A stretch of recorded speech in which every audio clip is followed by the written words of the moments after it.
The folks over at Jets X Factor predicted the result of every training camp position battle for the New York Jets. It included some surprising results. Plus, are the Jets revealing a new helmet today? We talk about all that with a special guest. Boy Green Daily starts now. Oh my gosh, it's morphin' time! To me, talking New York Jets is my superpower. Boy Green Daily starts now. Wow! Boy Green Daily, Boy Green Daily, Boy Green Daily. You're talking just football, man. Boy Green Daily, Boy Green Daily, Boy Green Daily.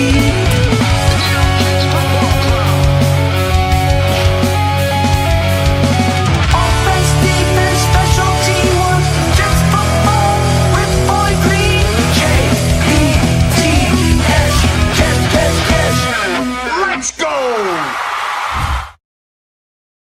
What's going on, everybody? I'm Paul Esden Jr., a.k.a. Boy Green. I'm the New York Jets digital reporter for Heavy.com. Welcome to Boy Green Daily, a daily New York Jets video show, also available wherever you get your podcast.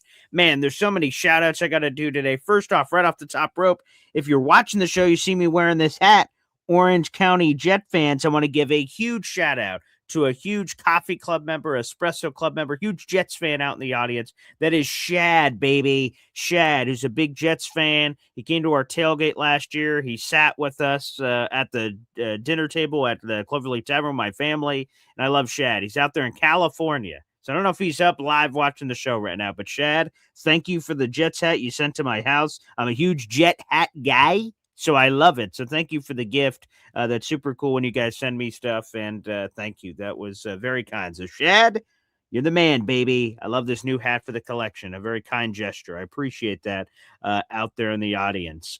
We're about to be joined by a very special guest. I want to give a shout out. Speaking of those Coffee Club and Espresso Club members, coming up on Thursday morning, we have two Super Bowl III interviews this week. On Thursday, we're talking to this guy, John Schmidt, baby. The center quarterback relationship is one of the most important relationships in football. We've talked a lot about that this offseason for our current New York Jets, but John Schmidt will be joining us, a Super Bowl III legend, on Thursday morning. Now, it won't be live during Boy Green Daily. It'll be a pre-recorded conversation after Boy Green Daily is over, but you guys, if you're a coffee club member or a special club member, as soon as that interview is finished with the pre-recording with myself and Bob Lederer, that will be uploaded for coffee club members and espresso club members first. You guys will get that before the general public, and then live will be Earl Christie on Friday. So two Super Bowl III interviews, baby, this week, which should be absolutely awesome. And yes, Craig, I saw that you noticed the jersey. That's where we will start today's show. He says, I love the jersey, BG. For our audio-only listeners, I'm wearing my New York Titans jersey, baby. Quite controversial, quite polarizing. So I see it right here. This is it. That's because there's some other news. We will get to the training camp battles from Michael Nanny of Jets X Factor. There's a lot going on there. We'll unpack all of that, I promise. But there was a Jets teasing news bit that I want to get into with my special co-host for today's show. So let's bring him in. You guys know him well. He has his own YouTube channel, Ricky New York Live, here on the program. Good morning, Ricky, my co-host extraordinaire. Good morning, Paul. How you doing today? I'm doing okay. I will say I was teased. You know, I'm looking around social media every once in a while when I'm bouncing around doing different things. And I saw the Jets tweeted this out as well, but I saw it first on Instagram. This is a screenshot. There is a Santa bag that is covered with a big fat Jets logo on it. And it says in the caption, tomorrow, like interesting, like they're supposed to be. And in this short video they put out on social media, they were panning the camera between all these helmets that are part of the current Jets collection. They have a rivalry helmet, they have their home helmet, they have the white helmet. Like they have a few different kinds of helmets that they have. But this bag seems to suggest they will be revealing a new helmet. And, you know, we're all speculating what it could be. And I want to get your thoughts on that. But what I want to put out into the universe right now is I want it to be the New York Titans. Give me this, baby. Come on, Sanchez, get on the screen, baby. That's what I want. I want this beautiful blue and gold combination platter. I'm wearing that jersey right now. Not the Sanchez, it's Brett Favre actually, but I love those jerseys. I want more in my collection. I've got this blue one, and I have a white custom one. My nickname in high school was All Day. I had this whole like speech I used to do with the football team before the game where they'd ask me what time it is. I'd say it's game time. They're like, how long? All day, all day, all day, all day. And then, everyone gets all fired up on the sideline. So I have that jersey in my closet as well, back from high school. So I have an AFL away version of this and the home version of this. And I want it to be New York Titans. Now, I will be honest, I don't know if it will be, but I want it to be. I want this mystery bag when it gets revealed. Apparently, it's sometime today. Maybe it'll happen live on the show, and you guys will get our live reaction to this. But I want when that bag opens up. Give me 1 second.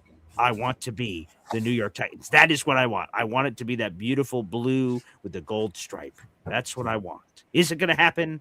Uncertain. But we can debate here for a little bit what we think it's going to be. I see people reacting in the comment section as Ricky's going off screen to grab something. Let me do two things here. First off, Chubb for Club gifting a 5-pack of Boy Green Coffee Club memberships here on the show. Let's go. And Chubb is thinking about these New York Titans jerseys coming back potentially. Baby. That's what I'm talking about. Let's go. Yes, sir. Oh, let's go to the Gang Green Beach Club.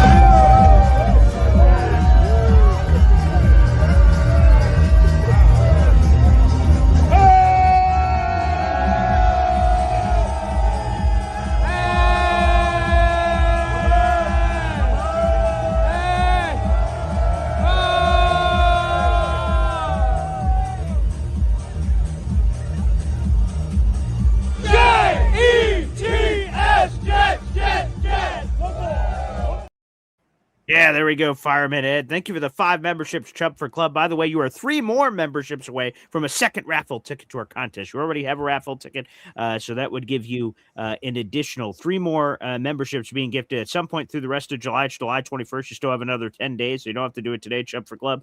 But 3 more memberships being gifted, and you will have a second raffle ticket to the contest for a Jets Browns giveaway. More on that later. Those 5 memberships went to Ryan King, Thunderlips, Ronaldo Yafoli, Crypto Mike, and Frank. You guys are on that members to the Boy Green Coffee Club. So I turn this to you, Ricky New York Live. Then we'll get into, let me get this in. I see we have a Jake Asman super chat here on the program. Zariah Luna, come on now. Give it to us. Wow. Offense, defense, special teams with Boy Green. It's a great line. Hep is very creative on the lyrics, Jake Asman. Very creative indeed. He's one of the best in the business and loved it. By the way, he was also at the Gang Green Beach Club event, which makes a lot of sense. By the way, Jake, you were just a single $1 away from a raffle ticket yourself, my dear friend. So if you gift a buck or more by any point in the next 10 days, you officially have a raffle ticket to that contest. Maybe we'll have Jake Asman at the Jets-Browns game, perhaps. Maybe he'll win that one. We'll see what happens. But let me ask you this, Ricky. What do you believe is inside the bag? And, 2 things here. Like, what do you think is in the bag, and what do you want to be in the bag? Because sometimes those can be different things. I'm hoping it's New York Titans. Like I said, I throw this Sanchez one up here. Yeah, this one I'm hoping it is, but I don't know if it is. Ricky? For me, at least, what I want and what I have, they're the same thing. So, okay. That makes it easy. And there was like a white version of the helmet that somebody tweeted out yesterday and said, like, please make it this one or something. And I retweeted it. So let me go to your Twitter to see which one it was. That would have been Ricky. I probably did a lot of tweeting, so it might be. Oh, yeah, you do it. Oh, this one. Oh, yes, I have this one, actually. 1 second. I'll throw it up on the screen. This is not the same picture, but it's this version. This one you're talking about, right? Yes. Okay. So for the fans, the audio-only listeners, it is a white helmet with the current Jets logo, and it's got a twin or single block, because I have a different angle of it, striped down the middle of the helmet. This would be very nice on the all whites, because here's the other thing here, Ricky. It's for, again, our audio-only listeners can't see this, and I didn't see this initially. Now, when they pan this camera to all these helmets, each one had like a little name under it. Like under the rivalry helmets, it says rivalries or this version. I didn't notice this where the bag is, but the bag has 2 words, and I've zoomed in on it. I've asked ChatGPT, can you unblur this? Can you unlock this? It's Yeah. been unable to do so. No luck, but it appears to be 2 words, like a 4 or 5 letter word and maybe like a 3 or 4 letter word. And a guess that people are making is whiteout. They believe, again, to your point, that it will be this helmet, which, yes, NY Jets fandom, it's been your profile picture forever, so you've been speaking this into existence. But it appears the words, again, they're blurred out, so you can't exactly see it, but it appears it could say whiteout. That's what a lot of fans are guessing. So this is the one you want, Ricky, and that you believe it is. Yes, that would be the one. And I mean, I don't know. We'll see. I'm kind of pumped up though, man. See what helmet they have. I don't think it's going to be the Titans one, although the Titans stuff is cool. Okay. Just like you, I have the yeah, there you go. The Brett Favre, beautiful. That's exactly what I'm wearing right now. Yes. Yeah, I saw you wearing it, and I was like, I was just putting a bunch of jerseys aside yesterday and kind of organizing, and I know I came across that one, so I ran over to grab it. But I'll tell you what, if I was going to own another Titans jersey, and I'm kind of kicking myself that I didn't get that one to begin with. Yeah. The one that I would want would be Laveranues Coles, because the 6 touchdown game. I mean, we didn't score until the second quarter, but once we did, Coles had 3 touchdowns in a quarter. Like, you don't catch 3 touchdowns in one quarter very often. So, and Florida State thing, whatever. I mean, that doesn't hurt. Favorite Jets. So that would be the one, man. Like, because whenever I think of those Titans jerseys, I'm picturing that very first touchdown, on that inside corner of the end zone, and I can see the arms go up in the 87, and so those those Titans jerseys will always kind of hold that memory for me. There'd be a few I'd want. God rest his soul, Nick Mangold. That always looks spectacular. DeBrickashaw Ferguson. I'm embarrassed to say I don't have a brick jersey, so that'd be another one for sure. Sean Green is one I don't have, but I would love Sean Green. Sean Green, special player during his short run with the Jets. There's a bunch I would want. Oh, there you go. You're wearing Sean Green. There you go, baby. Great taste. Actually, this is Azaria Thomas, but not anymore. Now it's going to be D'Angelo Pons. But yes. There you go. Way to pivot. Way to adapt. I like that. There is one more helmet choice that I saw people suggested out there that I'd be totally cool with. The more that I hear from people, it seems like this one we're showing on the screen right now, white helmet, green Jets logo, the current green Jets logo with the JETS with the trailing jet on the J. And then, like I said, either a single white green block or double block stripe on the top of the helmet. I've seen both versions online. This seems to be the most likely reveal that's going to happen today. Again, I'm hoping for New York Titans, but there's one more that fans tweeted out that tickles me. And it is this one. It's another white helmet, but with the old school green jet. Oh, wow. Okay. I have not seen that one. This looks spectacular. And I shout out to New York Jets history account. We follow each other for a long time. This is another fun one that I have not seen in a very long time. I would love. I would also be cool if we go back to the Joe Namath Super Bowl era white helmet. That would also be another great classic to have. But this one, the green jet logo with the plane, and it says the white trimmed jets in the middle of the green plane. That's another one I really like. I have not seen this one in a long time, so this would be another one. I'm sure I'll be pleased outside of something super crazy. I'm sure I'll be pleased with whatever it is today, but I'm excited. This is cool little news randomly on July 21st. That's awesome. Yeah, and very rarely do I agree with Yo Holmes in the comment section of the chat. However, I got to agree with him here. I don't care if they have fold up some newspaper and make some pirate hats and wear those as long as they win games. I don't care. But you know what? I got to be honest. I've never really been a big fan of the jumbo jet shape like that. I know. How people dare you? Kill me for that. But I don't know. I always felt it should be more like a fighter jet type jet if we're going to do the jet thing. Because, Like that doesn't say jet to me. That says plane, but it doesn't say jet really. So I guess, yeah, uh, yeah. and maybe I'm looking too much into it, whatever. But I like the more streamlined, the more like pointy, like The jet. Yeah. Like, dude, I love those, man. I was so happy when we brought those back and got rid of those last uniforms that we had. And don't get me wrong, like the early 2000s uniforms, Herm Edwards era uniforms will always hold a very, very special place in my heart. So I do like those, but yeah, Danger Zone is saying this in reference to this. He says the jumbo jet stinks. I'm with Ricky. Looks like a kiddie plane. Hey, this is a family show, man. This jumbo jet could take your family to like Tahiti or something. I don't know. It can take you all over the place. That's I get it, right? I've heard it when we have the animals like cardinals. They look like an angrier cardinal now. You want it more intense for a football team. I get it. I guess. I don't know. That's in there. Another one though. Another one, I don't have this picture, but it's out there online. Instead of the Jets with the trailing jet above the J, I've seen the NY with the trailing N. That's another one of their alternate logos. And also, I don't know if they would go this cute's not the right word, but they have, I don't have one by me, but they have just the jet itself, that trailing jet, like with nothing, and they use that in another alternate universe. Does that end up on the helmet? But to me, I think that one is very unique. That one's a bit obtuse. It's a bit bizarre without the rest of the jet stuff. I do have some gear with that on it, but yeah. Yeah, that one maybe not. Now I hadn't seen the one with just the NY. Let me see if I can find it real quick. Let me see if I can out of those options, I'm probably still kind of leaning towards, the one that you've got on screen.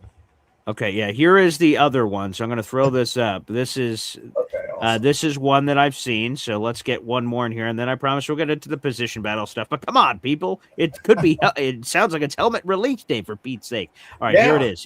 Here is the other logo. It is this one. So it is the NY with the trailing J above the NY and twin. So white overall helmet base for audio-only listeners, green NY, and above it is the trailing jet logo, which is a new alternate logo for the Jets. And then up top is the twin green stripes down the white helmet with the solid white block stripe in between. I really like this one too, I do candid. Like that one. You know what? I actually like that one a lot now that it's up there. Yeah. I wouldn't, I would not be upset with that either. Yeah. I would actually take either one of those white ones, that one or the one that you showed before, like either one. Yeah. So there you go. So we will see, folks. Again, a lot of people saying that's sick. They like it. Craig Mechanics, Old Yank. I love all this feedback. So again, on the Jets Instagram and ultimately on their other different social medias, here, it appears that the Jets are releasing some type of a new helmet today. We're not sure what helmet it's going to be. We've discussed a variety of opportunities and options.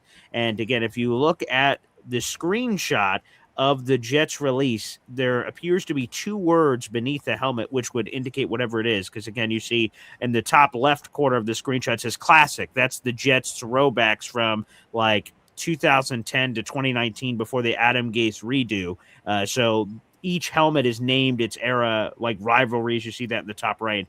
It appears there's two words for whatever this new Jets helmet's going to be, and people have speculated it's going to be whiteout and could be a white one. I've heard the home opener week 2 could be the perfect time to unveil these against the Green Bay Packers, which is a game I'll be at with JR327. So that could be cool too. So we'll see. Again, I'm trying to preach New York Titans into existence. This is the one I want. I want blue and gold back. People are saying, it's been there, done that. So what? It's been there, done that beautifully. It goes to the original history of the New York Titans from 1960 to 1962 before it became the Jets in 1963. Don't forget our history. This is beautiful. Blue and gold. Come on now.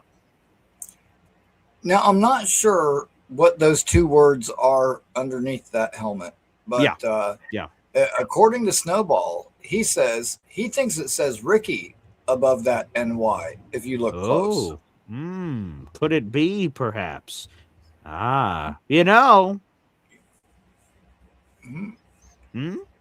Might be onto something, Ricky. Might be onto something if you look real close.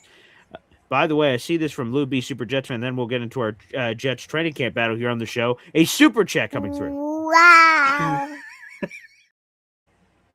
I did see this. Fanatics Fest is going on in New York, and all these, or was going on in New York. All the pop culture things where there's movie actors there, there's sports athletes there, and there's wrestlers there. And Lou B, Super Jets fan with the $2 Super Jets, is breaking news. Dan Housen has uncursed the Jets. He says he may have done this 3 or 4 times already, but sure, I'll do it again.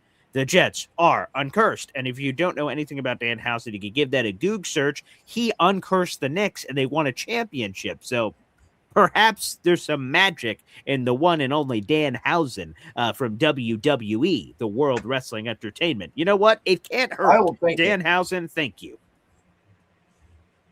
Yeah, any luck we can get, I'll take it. Amen. That's what I'm talking about. By the way, Lou B, Super Jets fan, you're now $7 away from a raffle ticket to our contest. Again, you have the rest of July to do so. So thank you, Lou B, and thank you for everyone that's gifted so far on the channel. So if one of you, how about this, guys? Do me a favor in the audience. Me and Ricky are about to be doing a live show here for Pete's sake. So if you guys see the Jets drop something, I have my notification set, so I should see something on my phone. But if for some reason I don't, you guys see it first, super chat to the high heavens. Go, Paul, the helmet's released, or anything of that nature, and we will react live here on the show to that new helmet reveal. I don't know. They didn't reveal a time. They just said it was today. I hope it's in the morning so we can talk about it. But if you guys see it, super chat. Say something like, and I will be like, yes, there it is. The helmet's out. And we'll give a live reaction here on the program. I hope so. All right, beautiful. Well, Ricky, let's get into this here. Fascinating piece by Jets X Factor. So shout out to those people over at jetsxfactor.com. Michael Nania predicted how every training camp position battle of note, like if there was one, how does he think it's going to play out? And he gave a stance on how he felt about any one of these. I have an article that'll be dropping in the middle of the show. It'll be dropping a little after 8 o'clock, so you guys can feel free to read it. I had a stance on one of the ones he picked, and that's where we can start here, Ricky, New York, because the one, I mean, I guess we should probably go in order, but the one I would say that caught my attention first was Michael Nania of Jets X Factor said one of the training camp battles that he predicts is going one way versus the other that caught me by surprise is he believes that Braylon Allen will stumble all the way to RB3 on the depth chart, and Isaiah Davis, the jackrabbit, will usurp him on the depth chart. And here was the stance, and then we could get into it here. Breece Hall will run the show. Behind him, the Jets chose not to make any significant additions this offseason. They will focus on evaluating the year 3 progress of 2 day 3 picks of the 2024 NFL Draft, Braylon Allen and Isaiah Davis. This is Michael Nania I'm reading here. Braylon Allen began each of the last 2 seasons above Davis on the depth chart, but I foresee that changing this year. Offensive coordinator Frank Reich has a history of prioritizing his running backs in the passing game, and Davis has a noticeable edge over Allen in that department. In his career, Davis has produced 261 receiving yards on 40 targets, an average of 6.5 yards per target, compared to Braylon Allen's 165 yards on 30 targets, an inferior 5.5 yards per target. More importantly, Davis has been credited with just 1 drop to Allen's 6 in their respective NFL careers to date. The Jets have also shown far more confidence in Davis's pass protection, as he's logged over twice as many career pass blocking snaps with Allen, 71 to 33. All of this is before considering that Davis is averaging 5.6 yards per carry in his career to Allen's 3.7. Add in the fact that Allen has bulked up to 250 pounds this offseason, and Allen projects as a far more one-dimensional player than Davis. I foresee the Jets tabbing Davis as their RB2 while Allen settles into a specialized short yardage role. Okay, there's a lot to unpack here, Ricky. I would just say one challenge. Yeah, so I'm surprised because I believe Braylon Allen will be the RB2 for the Jets, and we'll explain why in a second. But the first thing here that I just want to throw a challenge flag on some of the statistics here from Michael, and this is a compelling case. He brought up some interesting numbers. I want to start with pass protection. He noted that Isaiah Davis has 71 pass blocking reps versus snaps versus Braylon Allen only has 33. Well, Braylon Allen blew out his leg in week 4. Of course, he would have a significantly more number because this is on purely snaps. So highlighting that to show that they trust Isaiah Davis more, I think is a little misleading because Braylon Allen missed 13 games last season. So Isaiah Davis not only had 13 more games to work with, but he had 13 more games to work with Braylon Allen not even available. So, like, they couldn't even go to a different option. Clearly, those all would have been fed to Isaiah. So I think right off the top rope, I think that's somewhat misleading of a statistic because of the availability here. That is. That is. I agree, and there is a compelling case there. I mean, dude, Braylon Allen looks good. You know, he always looks good. He's all muscled out. You know, sure. I mean, if you look up brick shithouse in the dictionary, there's a picture of Braylon Allen. I mean, yeah.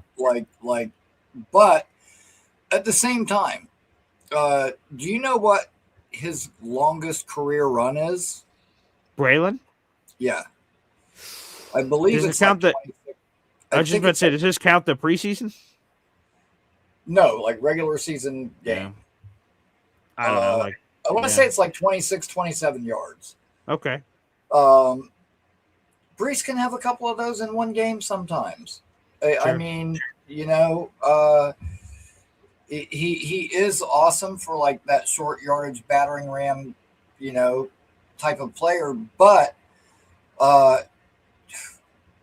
Isaiah Davis looked good last year when he was out there. He does catch the ball better, and I can't go along with the pass block numbers like you said because of the games missed for Allen. But I mean, if you did it like a sample size of the same amount of games or the same amount of snaps or something, if his average is better and he's better in pass protection, then I mean. I've talked to you about this before. Not every player fits every system. And if we're going to a different offensive system, maybe he fits better as the primary backup. So I don't know. I wouldn't rule it out. I mean, that wasn't something that I really had circled as far as things to watch, but that is an intriguing argument. So maybe it will be moving forward. Yeah, like I said, shout out to Michael. He did research for this piece clearly, and I'm not questioning that. He makes a compelling case when you just read it. But I think if you comb through it a second time with a fine-tooth comb, I just think some of the stats appear to be misleading. The other thing I would say is, you know, I'm a styles makes fights kind of guy. And I think Breece Hall, it's not just I think, it's fact. He is a home run hitter. He ran a 4.39 40-yard dash at the combine. Like, he is blazing elite speed, and every time he touches the football, he can take it to the house. And with a styles make fights kind of guy, you know, we've recently been talking about CJ2K, you know, and as he battles his ALS diagnosis, and he had Lendale White. He had the perfect smash and dash, which was a nickname they had back in the day, and I love that. Braylon Allen is a physical, bruising, intimidating runner on paper, and he's had moments. And I think in the Jets, if they're so lucky enough to find themselves in this situation, this is written in my column that's dropping in like 10, 20 minutes, is that if the Jets are up 10 and it's the fourth quarter with 12 minutes to go, Braylon Allen can be the closer. Breece Hall get out of the game. It's Braylon Allen time. And he just beats you over the head. He's tenderizing the meat. It just boom, boom, boom, over and over again. That physical style. He can be used as a closer. I don't think Isaiah Davis has that in his bag. Now, he is a gadgety player. There's exciting things he can do in the passing game. And again, I'm not saying that he should just be phased out completely, but I think if we're looking for an RB2, Braylon Allen fits the bill as the yin to the yang, the mac to the cheese, the salt to the pepper of Breece Hall. And I think he has a specialized role. Of course, short yardage makes sense, but in particular, being the Kraken who lies beneath the surface in games, and then those doors open up in the fourth quarter, and he closes the game and finishes it off. That's how I foresee the role, and I think he's just sort of a perfect complement, stylistically, to what Breece Hall brings to the table. So, yeah, I prefer Braylon Allen as RB2, but again, it's nice to know that RB2/3, Isaiah Davis is a capable guy. Yeah, I'm pretty much happy with whichever way that shakes out. Sure. I like the fact that we've got a couple of capable guys behind Breece. Yeah, I'll just go ahead and agree with that sentiment. Yeah, there you go. You bet, guys, and people. I see Terrence Hill asking, what do I want the Coffee Club, Espresso Club, or Jet fans of the comment to say when it's released? Anything, like anything that you believe would get my attention. Purple squirrel, flaming flamingo. I don't know. Say something crazy, and like if all of you Pharrell? yeah, sure, right. And just blitzkrieg the chat with again and try to do comments. A super chat would just stand out, so I would see the color pop up on the screen in the middle of the comment. So like it's out, it's been released, and then me and Ricky will run to our social medias and I'll reveal it here on the show, and then we'll immediately react to it. So if you guys see the new helmet released, I don't know when it is, so people ask me the time. I don't know. That would make it easier because then we could be waiting at the ready for whatever that time is. I'm unclear of whatever that time is, so keep that in mind. So, anywho, interesting here from Michael Nania. Let's continue. Let's go back up his list because he had a wide receiver on here. And I'm going to be honest, his prediction is what I would assume it's going to be, relatively speaking here.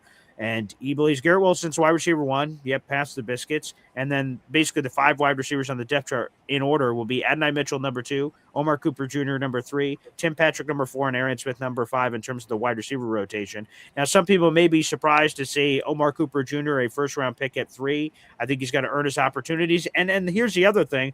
Most of the time, there should be some 3 wide receiver sets. So those 3 are all going to get ample opportunity, in my opinion, to get on the field. So this level of analysis, although the only other thing I would say on this prediction, he didn't factor in Isaiah Williams. So I'd probably have Isaiah Williams number 4 over Tim Patrick. So that's a one thing. I don't know why he didn't factor, or he just forgot about Isaiah Williams. But he, I believe, will be the wide receiver 4, not Tim Patrick. But that's neither here nor there. I would say what most people may have some side-eye glance at is Adonai Mitchell being above Omar Cooper Jr., but they're both going to be battling it out. You know what? It's both here and there, because I was going to say that Isaiah Williams isn't on that list, and I would have slotted him in about the same exact spot you did. Dude, is Tim Patrick even going to be a factor? I mean, is he even going to end up making the final roster? I don't know. That remains to be seen. I mean, I guess he could be, kind of like that extra coach and helping the guys learn. But I mean, he hasn't been in Frank Reich's offense, so I mean, I don't know how much he can teach him in that respect. But I don't know. I do agree with, obviously Garrett 1, Adonai Mitchell number 2, and he is going to be the clear-cut number 2. He's going to play the majority of the snaps, whether we're in 11 personnel, even in 12 personnel. He is going to very rarely ever come off the field. Omar Cooper, I do think will end up being the 3, because I think he's just too talented to not get there in rather short order. However, I am going to temper my expectations with him because he is a rookie, and Right. That may be a work in progress in the beginning. But that being said, I think they'll have certain packages, certain looks, where he knows he's getting the ball, and they know he's getting it, and they'll find ways to use him. That yak ability, like I said, that fight and not wanting to go down and getting that extra yardage. It was very Lavernius Coles like, and I miss those days, man. It'd be nice to have a receiver like that again. So that's definitely a group that I'm going to be keeping an eye on. And I think I mentioned to you when you told me what today's topic was that I was researching this for a show of my own. And Great.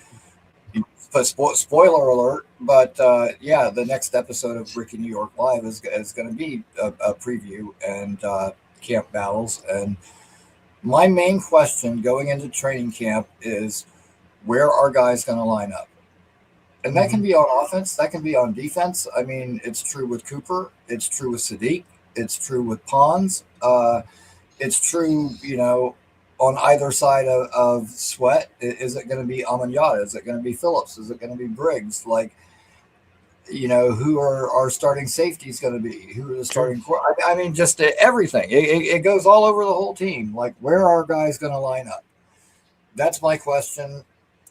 When I have that answer, I think me and everybody else, we're going to have a better idea of what to expect moving forward. Definitely. And we'll go through a lot of those on the show with the rest of these. But yeah, after glancing back through to make sure I didn't miss something that he wrote in there, he did mention Isaiah Williams once. So Michael Nanny, I believe there's just an oversight. Sometimes when you do these larger articles, you forget a player. So yeah, I would say Isaiah Williams in terms of making an update, a correction to his article. I would say Isaiah Williams is 4. Again, Garrett Wilson 1, yes. Adonai Mitchell 2. That's how I think it starts out anyway. He predicts it's going to happen full. I think it's there until maybe Omar Cooper Jr. at some point, maybe during the season, seizes that. But again, I think that's somewhat inconsequential because 3 wide receivers are going to be on the field a lot. So I think those 3 guys are going to get on. When we get into wide receiver 4, that's like a different subcategory in terms of role, which again I believe will belong to Isaiah Williams. He's going to get opportunities, and let's be honest, I'd rather see Isaiah Williams than Tim Patrick. I think what Tim Patrick is he is the. I've made this comparison before, the Game of Thrones reference, and I just watched the latest House of Dragon episode. Very nice. I'm very much enjoying that show, but the Red Priestess, the person that's sort of overseeing, it's a message person. Tim Patrick was with Muji in Denver. He was with Aaron Glenn in Detroit. Like he just knows sort of what they're looking for, and he can be a veteran that could be around. I don't expect much of an impact at all in the field. Maybe there'll be random times where there's an injury or two, and he is forced to play, and hopefully he can just be serviceable in those moments. Yeah, but I think he's more just sort of a sage, a mentor of sorts. Right. Yeah, that's how I kind of looked at him. Like, he's that piece of glass that says break in case of emergency. Like, Yeah. And hopefully we never have that emergency, quite frankly. Yeah. He's there, you've got him if need be, but hopefully we don't have to see him. Definitely not. So, yeah, but shout out to Isaiah Williams. I'm excited to see his potential. Nick Faria, beat reporter from JetsXFactor.com, which, by the way, we'll have a bonus Jets interview on the channel. I'll be doing that in conjunction with the MC Show digital channel. So at 10 a.m. today, we'll have Nick Faria on. Maybe we'll have the helmets out by then if it doesn't happen during the show. So Nick Faria, myself, and Manchild will be doing an interview coming up at 10 a.m. So that interview will be in my collab section here on the Boy Green channel. So we'll have some additional Jets content coming at you guys today from that perspective. So, but Nick Faria, the reason why I brought him up, not to do a random plug on the show, which I'm always all about, shameless promotion, but no, the reason why I brought that up is he has been a huge advocate of Isaiah Williams this offseason on our show, saying he loves what he's seeing from him. He thinks he's going to be a contributor in the wide receiver room, and he believes he's one of the best. He said that he believes that Isaiah Williams is one of the best return men in the NFL, and after last season, it's hard to disagree with the spectacular performance that was there in 2026. So let's put some respect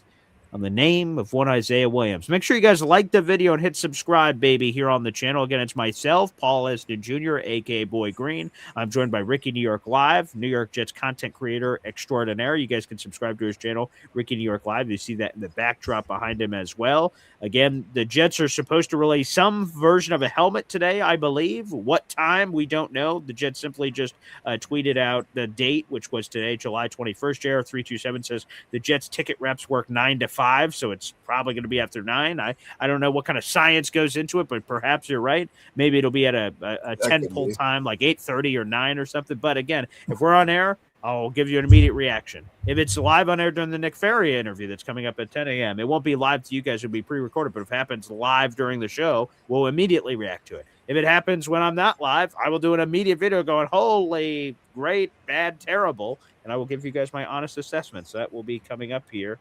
And pump fake. I just got a notification. I'm like, huh? Nope. False alarm, people. Nothing out there yet. All right, let's keep rolling down the training camp position battle prediction article from the one and only Michael Nanny of JetsXFactor.com. This one was another interesting surprise, potentially, depending on your perspective. At tight end, he predicts that Mason Taylor will be the starting tight end over Kenyon Sadiq.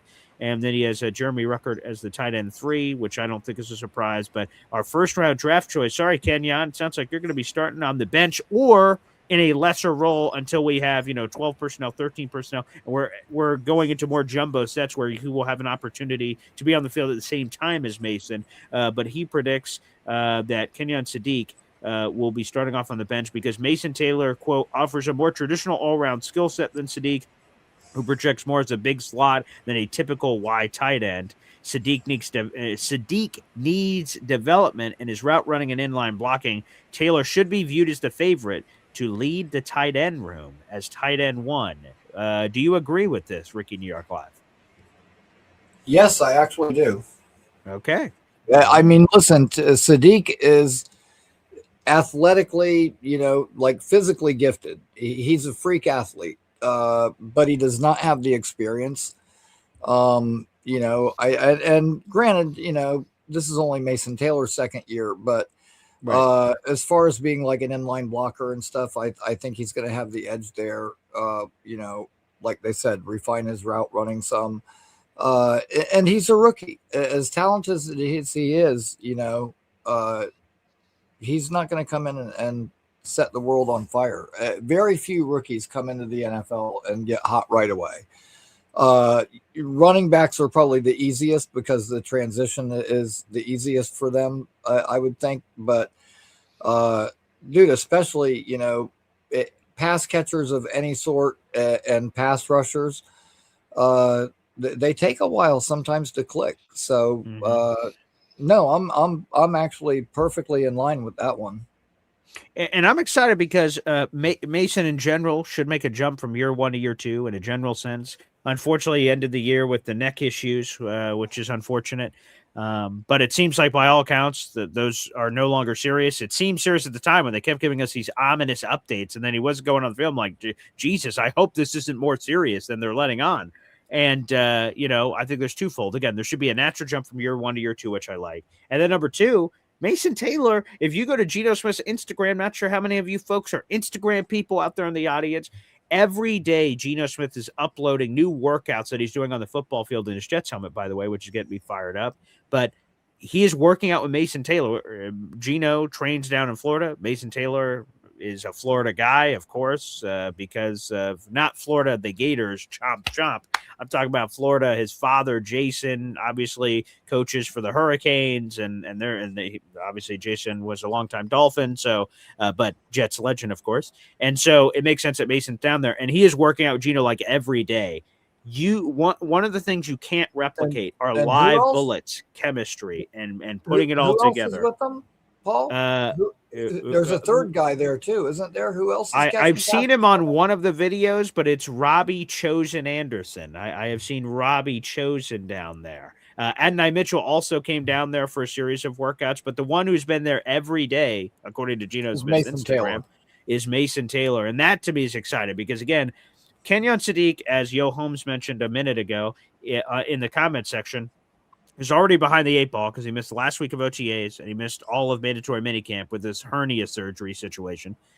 All the reporting says he should be ready for training camp. We'll see if that's true. Does he start on a PUP list of some kind? I don't know. We're all going to find out together here. Rookies report in 4 days, people. 4 days. I'll give you guys a quick training camp date update. 4 Brett Favre days. I'm going to be honest. I did this completely by accident. This was not on purpose, but it just goes to show you my brilliance that it happens by default. That it happened. See, because my brain, it's next level. I'm playing chess. Y'all are playing checkers. But there you go. 4 Brett Favre days away from the rookies reporting. We're a week away, a Geno Smith week away from the veterans reporting. And then, of course, we are 9 days away, which could be David Garrard. I mean, there's a lot of weird choices. I guess you could go for the 9. But that is coming up on Will the McDonald? 29th. Yeah, Will. Yeah, of course, Will. Yeah, he lost a 9. Yeah, I always forget that. Yeah, he had 2 of them and lost one of them. So now he's got a. Did I catch a 9er in there? Tommy Boy, shout out to people in the back. But yes, so 4 days from rookie mini camp, a week away from veterans reporting, and then the first practice on the 29th. So we got a lot cooking up, people. A lot cooking up there in the background. But I think Mason is going to be in a great position to make some immediate noise, and we'll see if Kenyon can catch up. So it was just interesting surprise. Kenyon's a 16th overall pick. Mason was a top 50 pick, but he is, an initial. This isn't, and let me clarify, this isn't initial. What does he think the depth chart will be at the beginning of camp? He is predicting what will happen throughout camp, and when we get to the season, he believes this is how these will work out. For clarity, if that wasn't clear earlier, so interesting. Mason Taylor, the top dog in the tight end room. We'll see. Like I said, there should be a lot of 12 personnel, 13 personnel, where we're going to be seeing a lot more. They're going to both be on the field. It's not like Kenyon's going to be to the bench and we're not going to see him. Like we're going to see jumbo personnel. Yeah. Yeah, I'll tell you what, you might have put that shirt on today by accident as a Yeah, coincidence, but sure. when I call you tomorrow and I'm wearing my Jordan Travis jersey, Yeah. which is a 3, it, Yep. it, it will not be by accident. JT3, baby. Ah, man, what an era where we thought JT3 was the savior. Ah, good times, good times. I do. He does podcasting now, so I have to get Jordan on the show. That'd be.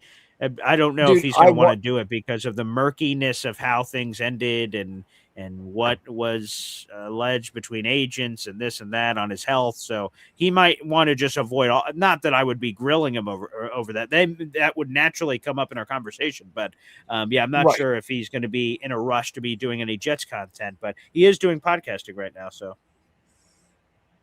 Well, I can tell you there's one Jets content creator that has tried to reach out to him about something like that hasn't heard anything back yet. But yeah, I've heard I can nothing only back. speak I for myself. attempted. Yeah, when he first started his podcast, I went, "Oh, he's in media. Great." I reached out immediately and said, "Hey, man, any interest in ghosting?" Nothing. And I went, Yep. "Okay." No, I'm like, Yeah. "No That's worries." Like, obviously, he wasn't interested. So, but we'll have to swing back for that. We'll have to swing back see if we can get JT3 on the show. I'm sure he had a lot of interesting things to say for sure. mhm. Let's go. Which, speaking of, actually, a beautiful transition. Let's get into the quarterbacks. We all know Geno Smith is the guy. No, thankfully, the Geno Smith off-field situations hopefully are over, but they're certainly over with the most serious of any of the allegations. No charges, no arrests, no nothing. He's good in the hood from that perspective.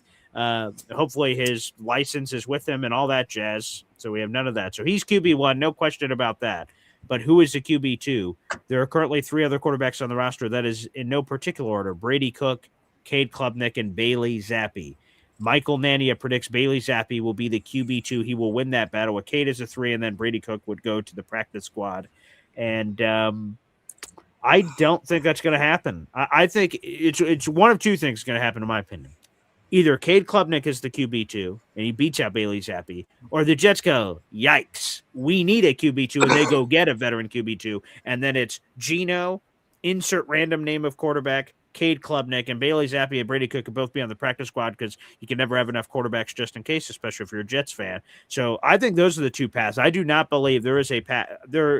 I guess there's literally a path to it happening, but I don't foresee it as a legitimate option. I do not believe Bailey Zappi's a backup. I believe it's either going to be Cade Klubnik or a That would be random tough. veteran to be named that is not currently on the roster. That's my thoughts. Ricky, what say you? I would have to agree. Like With I Michael or mean, me? I guess I could see with you. Okay.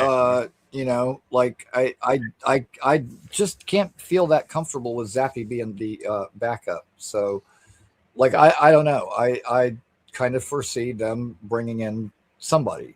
And then Cade's QB3 and Zappy's probably, going to the practice squad, and Brady Cook is going wherever Brady Cooks go. Just not here. Right. Yeah. I'm not a big drinker, Ricky, but I would say that we're just going to have to put Zappy Hour on hold. We're just going to Yeah. have to, I'm good with him not being the I QB2. like No that. offense. Yeah, Zappy Hour. Yeah, I saw that somewhere. I can't remember where I saw it. So whoever said that for the very first time and I came across it and went, huh, that's funny. Whoever you are out there in the audience, tip of the cap to you. There you go. Zappy Hour. So yeah, I think that's what's going to happen at quarterback. I think the backup is TBD, to be named, coming up there.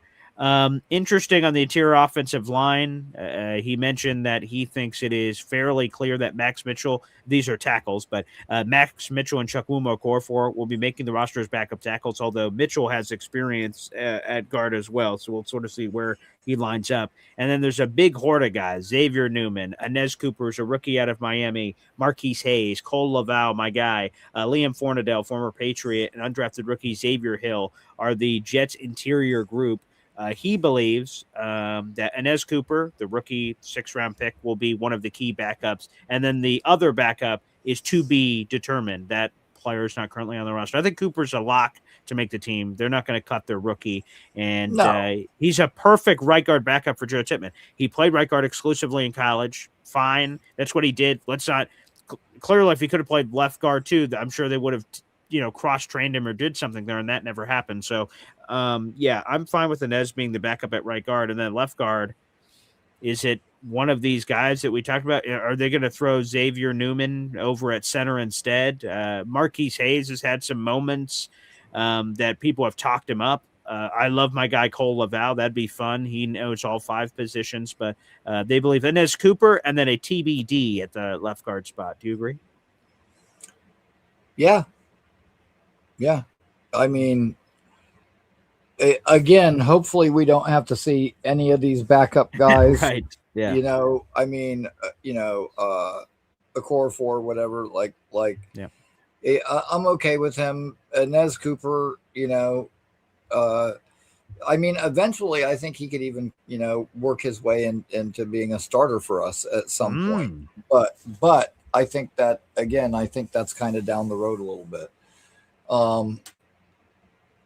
But yeah, I mean, this is one of the few positions that, I could probably stand to see a little bit better depth. Yes. Particularly center. Yes. But I mean, Parham can play center. Newman can, I guess, kind of play center. Tippmann obviously can play center. We saw that once before. Tippmann can play center. So, I mean, we do have other options at center. And so still, I would be happy, this and linebacker would probably be the 2 spots where I could be happy with a little bit more depth. Yeah. I would say, and it sounds like this is what Rich Cimini believes as well, that if something happens to Myers, you, in theory, could kick Tippmann to center and then put Inez Cooper in the starting lineup at right guard. There's also Kevin Zeitler's out there. He has over 13,000 career snaps at right guard, and he's a free agent, and he started 11 plus games in every year of his career, 100%. This would be his 15th season in the NFL, so he's played forever. I was about to say, man, like he was with the Bengals like years and years ago. Like that's. And then he's been bouncing around. He's been on like Titans, Ravens, Giants, a bunch of teams over the last couple of years. But he's a guy who's still out there, so I wouldn't mind the depth. Again, the problem is Kevin Zeitler has played 2 left guard snaps his entire career, so it sounds like he's a right guard.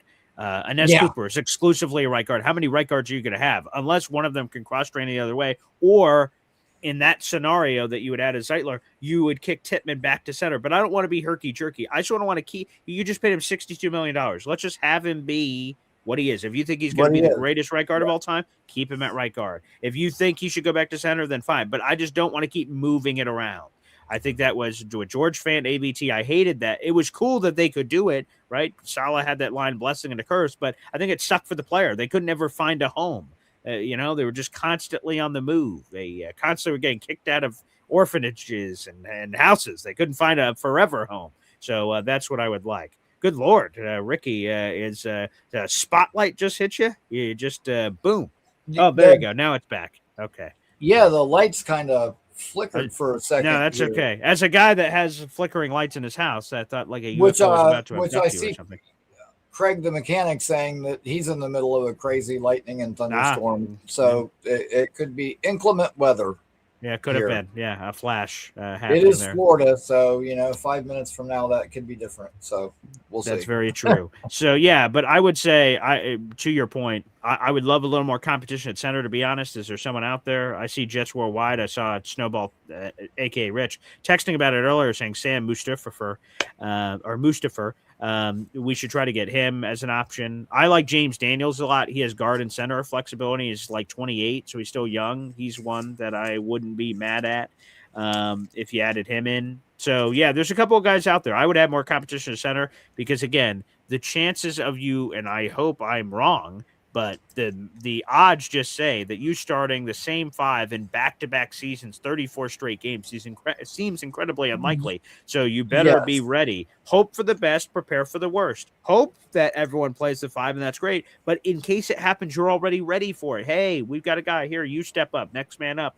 The corny, NFL cliche, but I think it's true. So that's what I would like to see. So let's get some upgrades at center.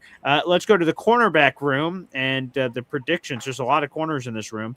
Predictions from Michael Nania. Brandon Stevens will be this starting corner. Azaria Thomas will be a starting corner. And the slot starting corner will be D'Angelo Pons. And then the backups will be Nashawn Wright, at the boundary, and Jarvis Brownlee Jr. is a backup slot. So the three starters being Brandon Stevens, Azareye'h Thomas, D'Angelo Pons. Do you agree or disagree? It's hard to argue that. You look at Stevens, his contract would dictate that he's probably a starter. I would assume so, yes. He started off rough, but he was better down the stretch for us last year. Definitely. Now, that being said, he also did give up the most passing touchdowns in the entire NFL last year, which is not good. Yeah. Therefore, maybe his job's not as safe as we think. By the same rationale, I would say, we signed Nashawn Wright. He led the league in takeaways last year. Like, that alone would make you think that he's at least got a pretty good chance of starting for us. I mean, we could use that. The team that didn't have an interception and the guy that led the league in takeaways. I mean, but we do have Azareye'h Thomas.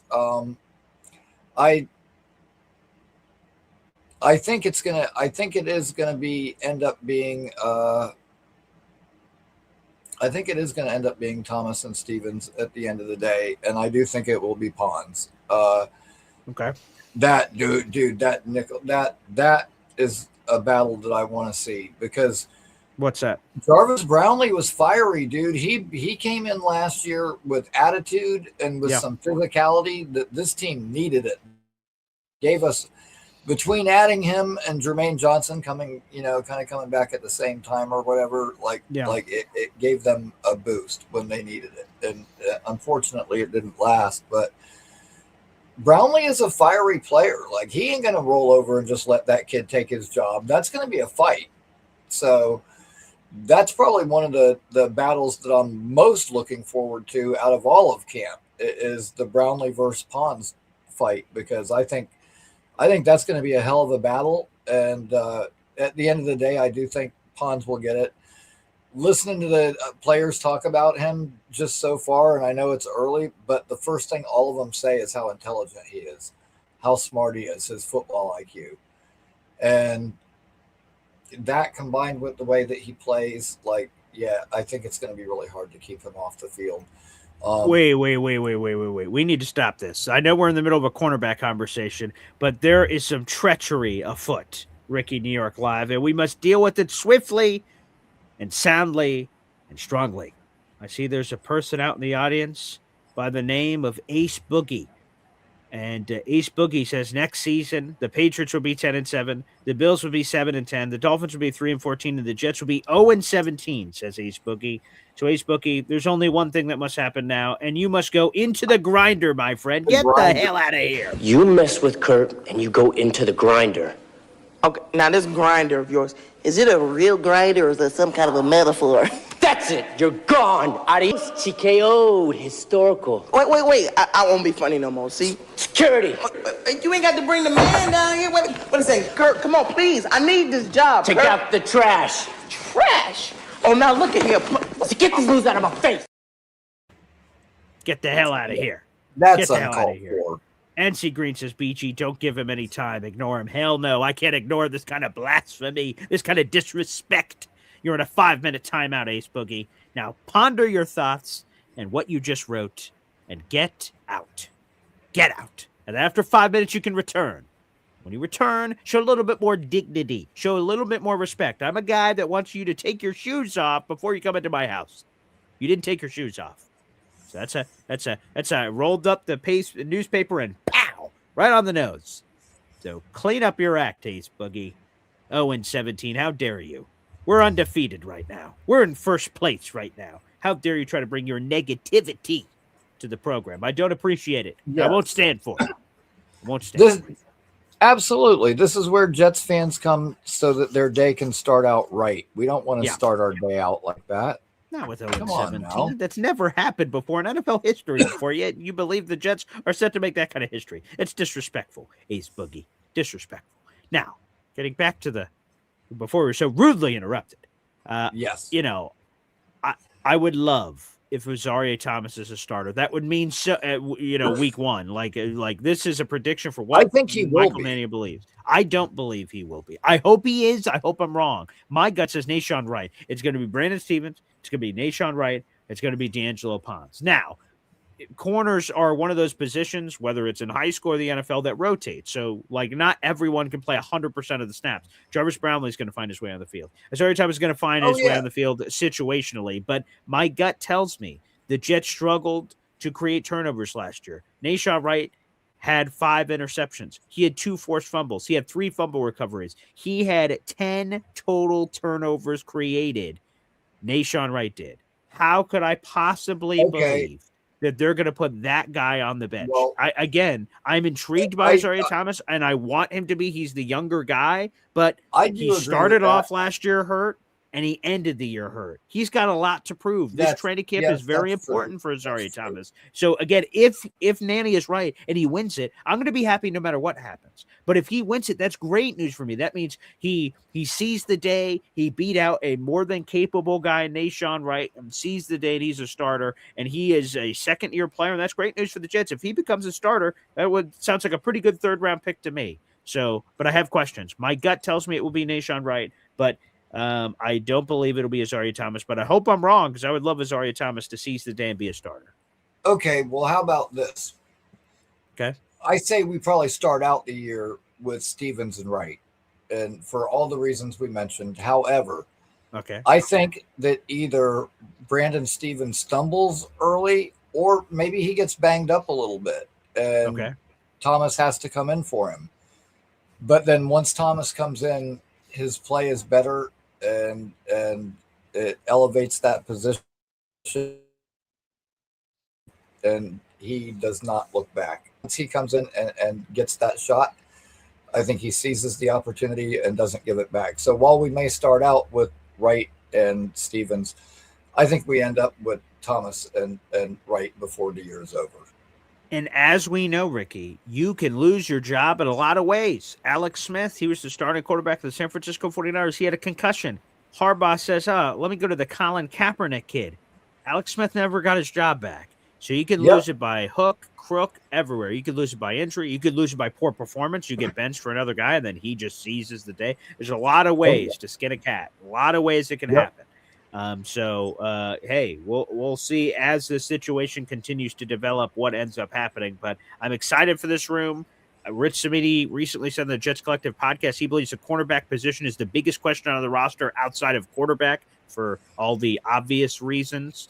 And it does have a lot of questions, but I'm intrigued by the room. I'm excited about the room. I'm tantalized about the room. From the top to the bottom, I love Quantez Stiggers. Trey Brown apparently played like nobody's business during the spring. Is he a surprise that factors into the mix? I see Kel as predicting Jarvis Brownlee Jr. starts the season. He was a fun guy as well, last year, as Ricky noted. So let's see. And Brandon Stevens, like I said, did not, as Ricky also said, did not start the year well, ended it a lot better, but some of the raw numbers are disgusting for Brandon Stevens. So we'll see what happens at corner room. So interesting. Good conversation there. And let's see. There's only a few more left here by Michael Nania. Go ahead, Ricky. Yeah, I was just about to say, great one.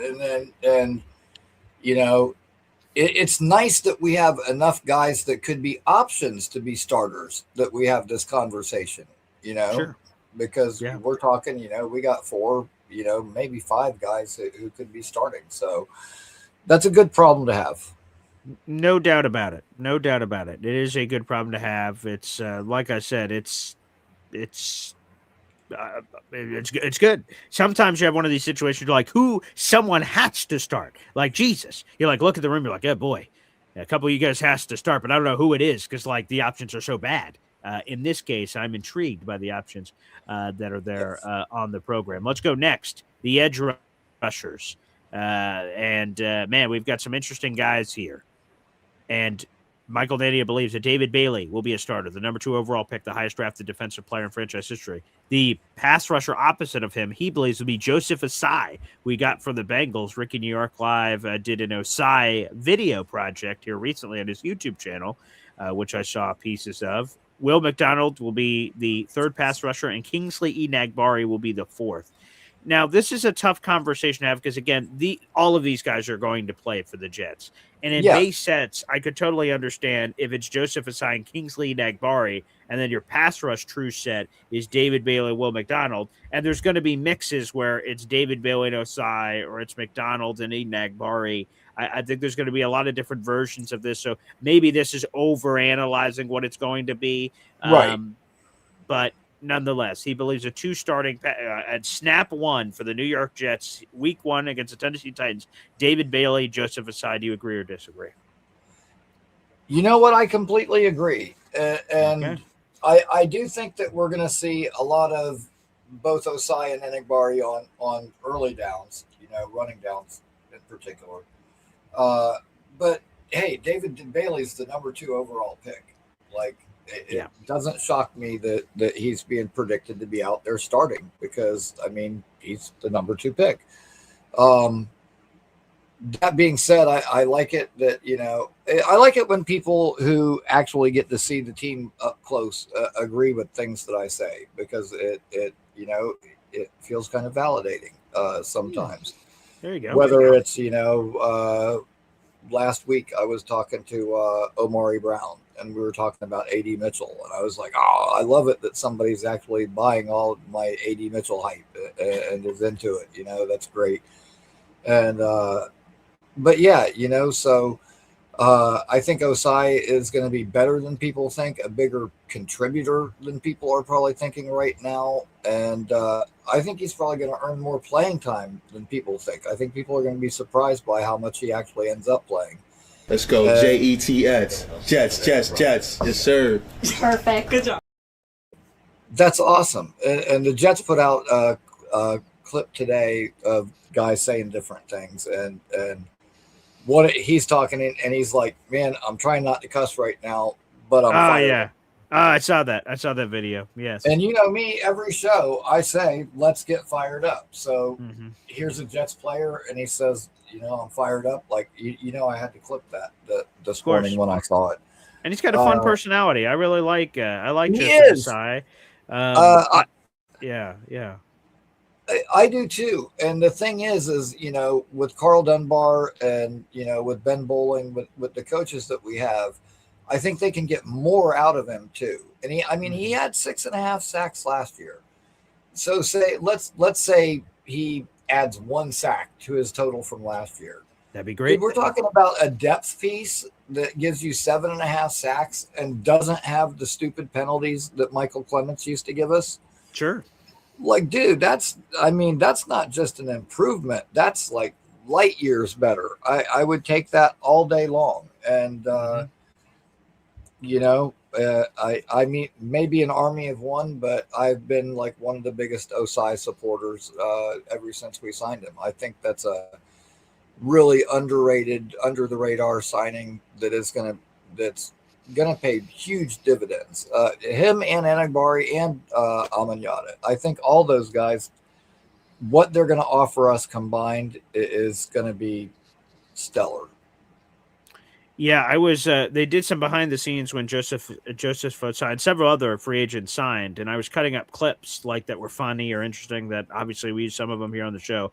And Joseph immediately followed me back, and and that was cool. And just seeing how he was interacting with the Jets fan base. So he seems like a good kid, and man, I hope. He's a piece of this puzzle here. I'm really excited. Again, he hasn't been talked about a lot, which is cool. We have some under the radar things, player storylines and other things that can sort of come together here, which I hope. All right, let's see. You've been talking about this guy a few times. Let me double check. I believe this is. Oh no, we it's not the final one, but we'll talk about this one next. Defensive tackle, and I think this is the deepest unit on the entire New York Jets roster. And Michael Nania's prediction is Jawan Briggs will be a starter. Tavondre Sweat will be a starter. And then we will have a rotation here of David Onyemata, Harrison Phillips, Darrell Jackson Jr. Oh, man, I'm so sorry. There must be another clear typo here because it appears that a clear oversight here. He's missing the Mozzie train. Ricky? I'm going off the rails on a Mozzie train. There you go. Oh, goodness. Yeah, he's missing the Mozzie train on here. Yeah. You know what? I think Mozzie's going to miss the train to Florham Park, so I don't think I don't think that's going to matter at the end of the day. It's too bad too, but dude, that's still such an enticing group, and great group, yeah. Briggs in his limited playing time, the amount of sacks he got, he looked really, really good. I like that. Sweat, he's going to be out there. Of course. Yep. So, but that other spot, and I was actually going to say this when we were just talking a minute ago, but I was like, you know what? Let me hold off because we haven't got to the interior up front guys yet. Yeah. But David Amanyata, like, dude, we gave him a decent amount of money. Like, yeah, it's a 1-year deal for $10.5 million. 9.675 was guaranteed. So essentially a fully guaranteed deal for a veteran. Yes.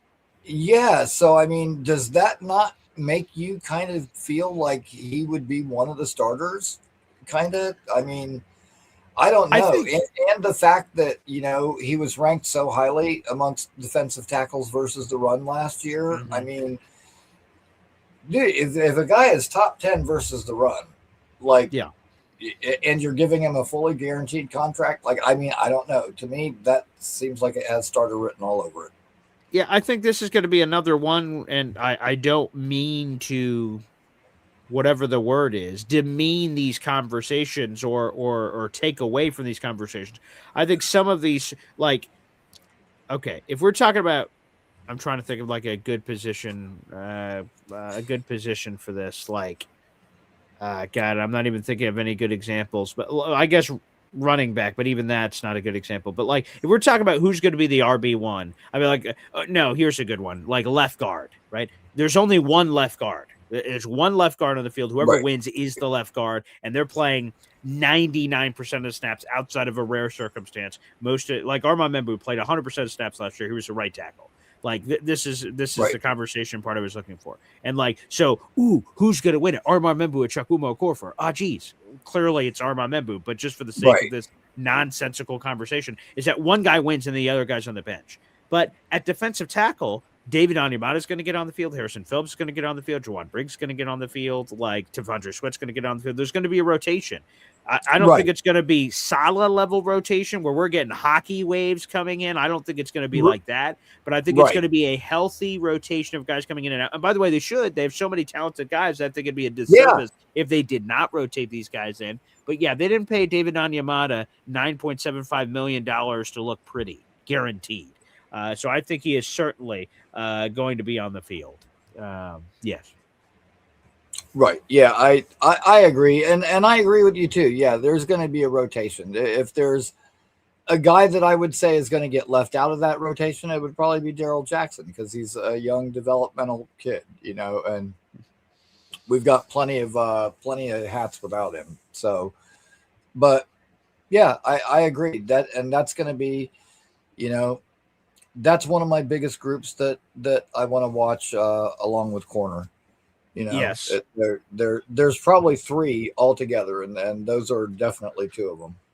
Yeah, so like I said, I'm very fascinated by the room. Juwan Briggs was second on the team in sacks last year. T'Vondre Sweat's this young player that we're intrigued with. We just haven't seen, and it's hard to judge trench warfare during the spring when pads aren't on. Seeing T'Vondre Sweat versus Joe Tippmann, I'm trying to think of like good matchups or like David Bailey and Olu Muiwa or David Bailey and Armand Membu. Like that's exciting. That's fun. That revs your engine. David Onyemata is a player I really liked. Again, as you mentioned, a lead against a run. T'Vondre Sweat, a lead against a run. And Darrell Jackson Jr., does he factor in at all? Speaking of your Florida State guys, does he factor in at all this year? Is he a quote-unquote redshirt player, as Rich Cimini described him a couple months ago? Where is the inactive player most weeks outside of injury? Maybe. But I'm still fascinated by this room. It's one of the most fascinating rooms here. And I believe, yes, okay, so we have two more, and then or three more, rather, and then we'll get to the phone lines here on the show. So we'll have some pace here. Safety, Minkah Fitzpatrick, of course, is a starter. Who's the other starter? He has Malachi Moore being the other starter. So free safety starter, Minkah Fitzpatrick, strong safety starter, Malachi Moore. And then the direct backups to each will be Andre Sisco and Dane Belton. He didn't mention VJ Payne in here, but I would just say I think they have 5 safeties on the roster right now. I think they're keeping all 5. I think Belton, Cisco, Malachi Moore, Minka Fitzpatrick, and VJ Payne are all making the roster.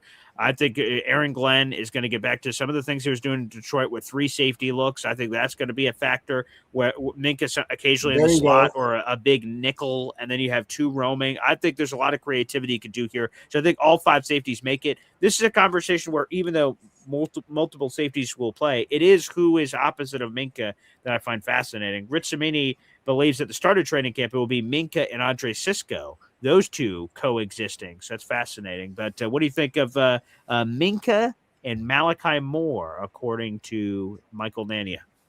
Well, I will tell you what, Paul. I told you a minute ago that you had 2 of my 3 groups. Now you've got all 3 of them, because safety is the other group that I'm most curious about, for exactly the reason you said. You know, like Minka's going to be one of them. We know that, but who is it opposite him?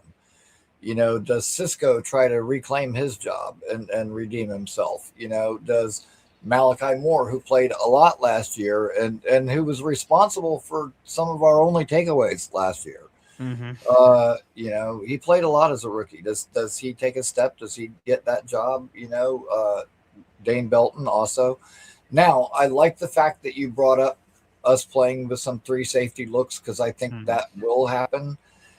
And me personally, when I picture that, you know, I picture Dane Belton down in the box with his sure tackling. Great tackler. 4% missed tackle rate is insane. Phenomenal. Yeah.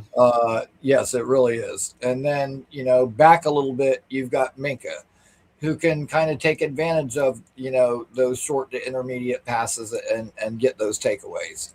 And then, you know, that leaves you with either Moore or Cisco, you know, in your deep middle, you know, which I don't know. I had high hopes for Cisco, but he was really disappointing last year. So I wouldn't mind seeing Moore get a shot there. But that's the other group I'm most curious about, like who is going to line up where. And that's just going to answer so many things. And like, I want to see those looks for the first time where I go, okay, we got Amanyata up front with Briggs. You know, we've got Moore in the deep middle. We've got, say, Stevens and Thomas on the outside and Pons in the slot. Like I'll know what it's going to look like, and I'll know what to kind of expect going forward. Like right now, and dude, I know that, you know, we haven't started yet or anything, but dude, like to me, this is like intriguing. Like, you know, we had a good free agency. The draft was so good that it's kind of really overshadowed the free agency, and we're not talking about those guys as much anymore. But man, I'm telling you, like, I'm excited, and to me, this just adds some intrigue. Like, ooh, you know, I don't know where guys are lining up, but I can't wait to find out. Like, you know, I'm chomping at the bit, man. I'm like ready for camp to get underway because I want answers to some of these questions. Yeah, as do I. Again, the same sort of thing here. I hope Malachi Moore wins the job opposite of Minka, because that means that he took another step. Same thing with Desiree Thomas. If he wins the job, if you're a Jets fan, that should be great. Okay, the guy we took in the 3rd round, yeah, he's a starter. Wow. The guy we took in the 4th round, wow, he's a starter. And referencing Malachi Moore and Desiree Thomas, like that's progress, and that's exciting news for the Jets.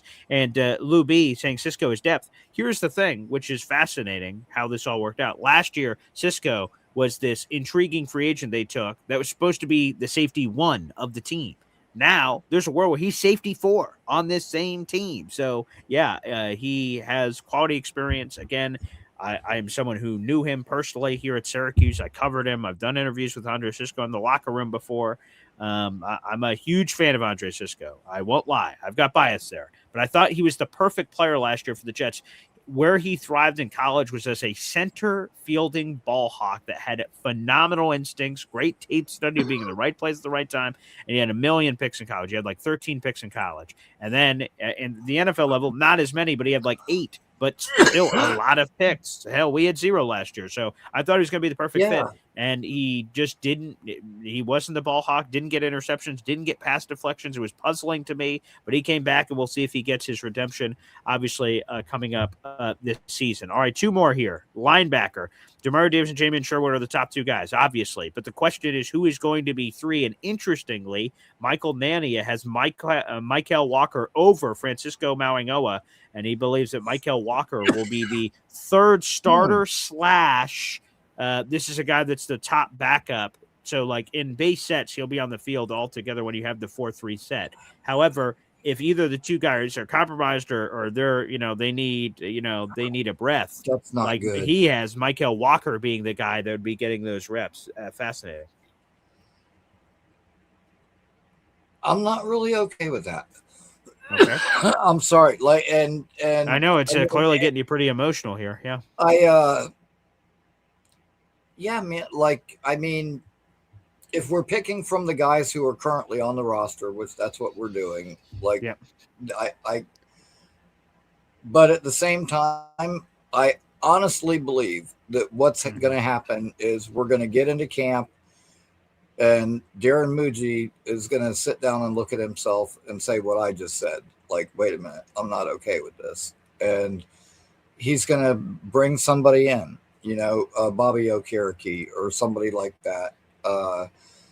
Because we're one injury away from disaster at that position. And that's one of the things that made this offseason so awesome is we don't have to say with, our pass rushers necessarily. I mean, there would be a drop off, but we've got good players there still. This is the one position where there is a big drop off.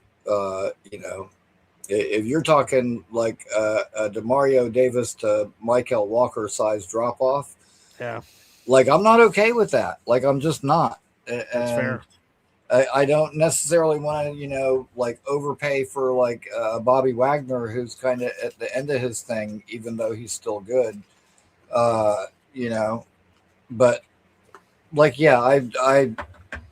I would feel a lot better if we had some better depth there. So I really honestly think that while that projection might be good for how camp is going to start out, I think that during camp, during the preseason, sometime between now and week 1, they're going to bring in another guy. And I mean, we brought in Quan Alexander kind of late that one year. That wasn't right off rip. And, so we've done that before. So, yeah, I think they'll add someone. Real quick, just to answer Lou B, he says, Andre Cisco is a special teams guy, right? Actually, no. Last season, he played 0 snaps on special teams for the Jets. The year prior, his final year in Bill, he played 39 special team snaps, so nothing. Now, the first 3 years of his career, when you're not a first-round pick, you sign a 4-year standard contract with the team. He was, I don't want to say primarily a special teams player. That would be totally mislabeling it. He played a lot more special teams in the first 3 years of his career. So he played it early on in his career, and then as he became a full-time unquestioned starter, he had exclusively not played special teams. So, no, he's not much of a special teams guy, which is normally a knock against you if you're going to be a primary backup. If you're a starter, that's not a big deal because, Breece Hall isn't running down as a gunner, right? Garrett Wilson isn't running down as a gunner naturally. But right. So that normally is a little complicated when you go deeper. But again, if you keep 5 safeties, VJ Payne can be your special teams guy as opposed to Cisco. But so we'll keep an eye on that. That's a good question, Lou B, Super Jets fan. But no, he's actually not a special teams guy. Hasn't been at least in a couple of years. Again, in linebacker phrase, again, same thing I've said about Malachi Moore. Is every time is in a perfect world, you want Francisco Mauigoa to take that job. You'd rather be him than Michael, but perhaps it's one of those ones where it's veteran to be named later. It's a different guy. It's not Michael. Michael sort of bounced around the league, and there's nothing wrong with that. Sometimes you bounce around the league, then find your place in the league. And I saw the compelling Nania analytics of Michael Walker was one of the better Jets at the end of the season versus other guys, and that's fine. I don't know who he was getting compared against to in terms of being one of the better players on a terrible team, but take that for what you will. I'd want more depth here if I can get a linebacker. We'll see if they get that down the stretch. And finally, real quick, I don't think this one needs much conversation. He has Jason Sanders winning the kicking job. Cade York, let me say this as politically correct as possible. He freaking stinks. So I want nothing to do with Cade York. He has a big leg, but isn't accurate. He can't hit the broadside of a barn. He can't hit water if he fell out of a boat. So no, thank you. I don't want Cade York. Jason Sanders, his only knock is health. Last year, he missed all of last year with a hip, but when he's been healthy, he's been really good. He's a former All-Pro. He's done well in MetLife Stadium. He's had, you call him a Florida kicker. He's had plenty of great. I don't have his statistics in MetLife in front of me, but I remember someone showing it, and he actually has very impressive statistics at MetLife Stadium. So, Jason Sanders should win the job. Maybe there's a TBD, to be named later guy that enters the mix, some kicker, but I don't know who that is at this point. Unless I'm mistaken, we lost to them twice on kicks that he made. Yeah. So, his average, was actually really good. Jason Sanders was a good kicker. He just got hurt. Very good, yeah. And I'm sure that they worked him out and had the doctors check him all over and everything. When they signed him. Of course. But like if he returns to form what he was prior to the injury, then I'm good with that. And Banjo's the one guy that I trust. I mean, he plucked Isaiah Williams out of like nowhere, and he was the most god awful player I've ever seen in my life. The first game that he was out there, and we got rid of him, and then when they brought him back, everyone was like, "What are you doing?" And all of a sudden, he was one of the better returners in the league. And it's like, so yeah, I'm totally okay with Banjo decisions, and if they think this guy can be the guy, then I'm okay with it. And nothing against Cade York. I mean, I'm Ricky New York. My last name's York also. But you want to vote him off the island. You don't want more Yorks. I can respect that. Yeah. So. But no, man, like I'm actually okay with Jason Sanders as a kicker. I'm not as worried about kicker as a lot of people are. That's like one spot that I'm not really freaking out about. That's all right. I'm glad you are. I'm freaking out a little bit about it, but I hope just Jason Sanders stays healthy and he can be that guy. That would be wonderful. Well, we have over 200 people in the room. Appreciate that. Like the video and hit subscribe here on the channel. Much appreciated. I want to do a shout out and then let's get to the phone lines here. And then, like I said, I'll have to dip because we got the Nick Ferry interview coming up in an hour. So we'll keep that in mind. Folks, football is getting closer because, again, we're 4 days away from rookies reporting. We're a week away from the veterans reporting, and we're 8 days away. My math is terrible. We are 8 days away from, I don't know why you're saying 9 earlier. It's 8. My math is god awful. It's 8 Mark Brunell days away from the New York Jets having their first practice, which is awesome. Couple of things here. First off, boom shakalaka. Football's back when my play-by-play analysis is back, baby. So if you guys don't have, the access, if you have Sunday Ticket, you don't necessarily have access to the preseason. That's a separate package, unfortunately. Those greedy bastards are trying to get as much money as possible out there in the universe. So that's that happens. So if you don't have it, I can be your guy. YouTube, it's free, baby. Now, I won't be able to show you the game. I don't have the rights, but I will be doing the play-by-play analysis for the preseason game. So our live watch parties and play-by-play analysis is back, baby. August 14th. That's a Friday night. All 3 of the Jets preseason games this year are on a Friday night. And so awesome. And I will be doing the play-by-play analysis for the entire preseason, each preseason game. So this link is live and up, and it is waiting and ready to be exercised. We'll have our triple header that day because I'll do a post-game show for the preseason game. We'll do a game day episode of Boy Green Daily that morning. So I'm fired up. So I can't wait for that to be back. That will be great. I see. How about them Jets? Awesome. Question. Boy Green, does the tailgate include field pass per ticket? It does not. How about them Jets? So this is my second year running the operation for the Jets Browns. Not just Jets Browns. The Browns happens to be this year. I did Jets Cowboys last year. The opponent doesn't matter. I've been working with the Jets on a group ticket deal the last 2 years, this year and last year. The longer that you're in it as a group ticket leader is my fancy name, like me organizing all this, the more perks you get in the future.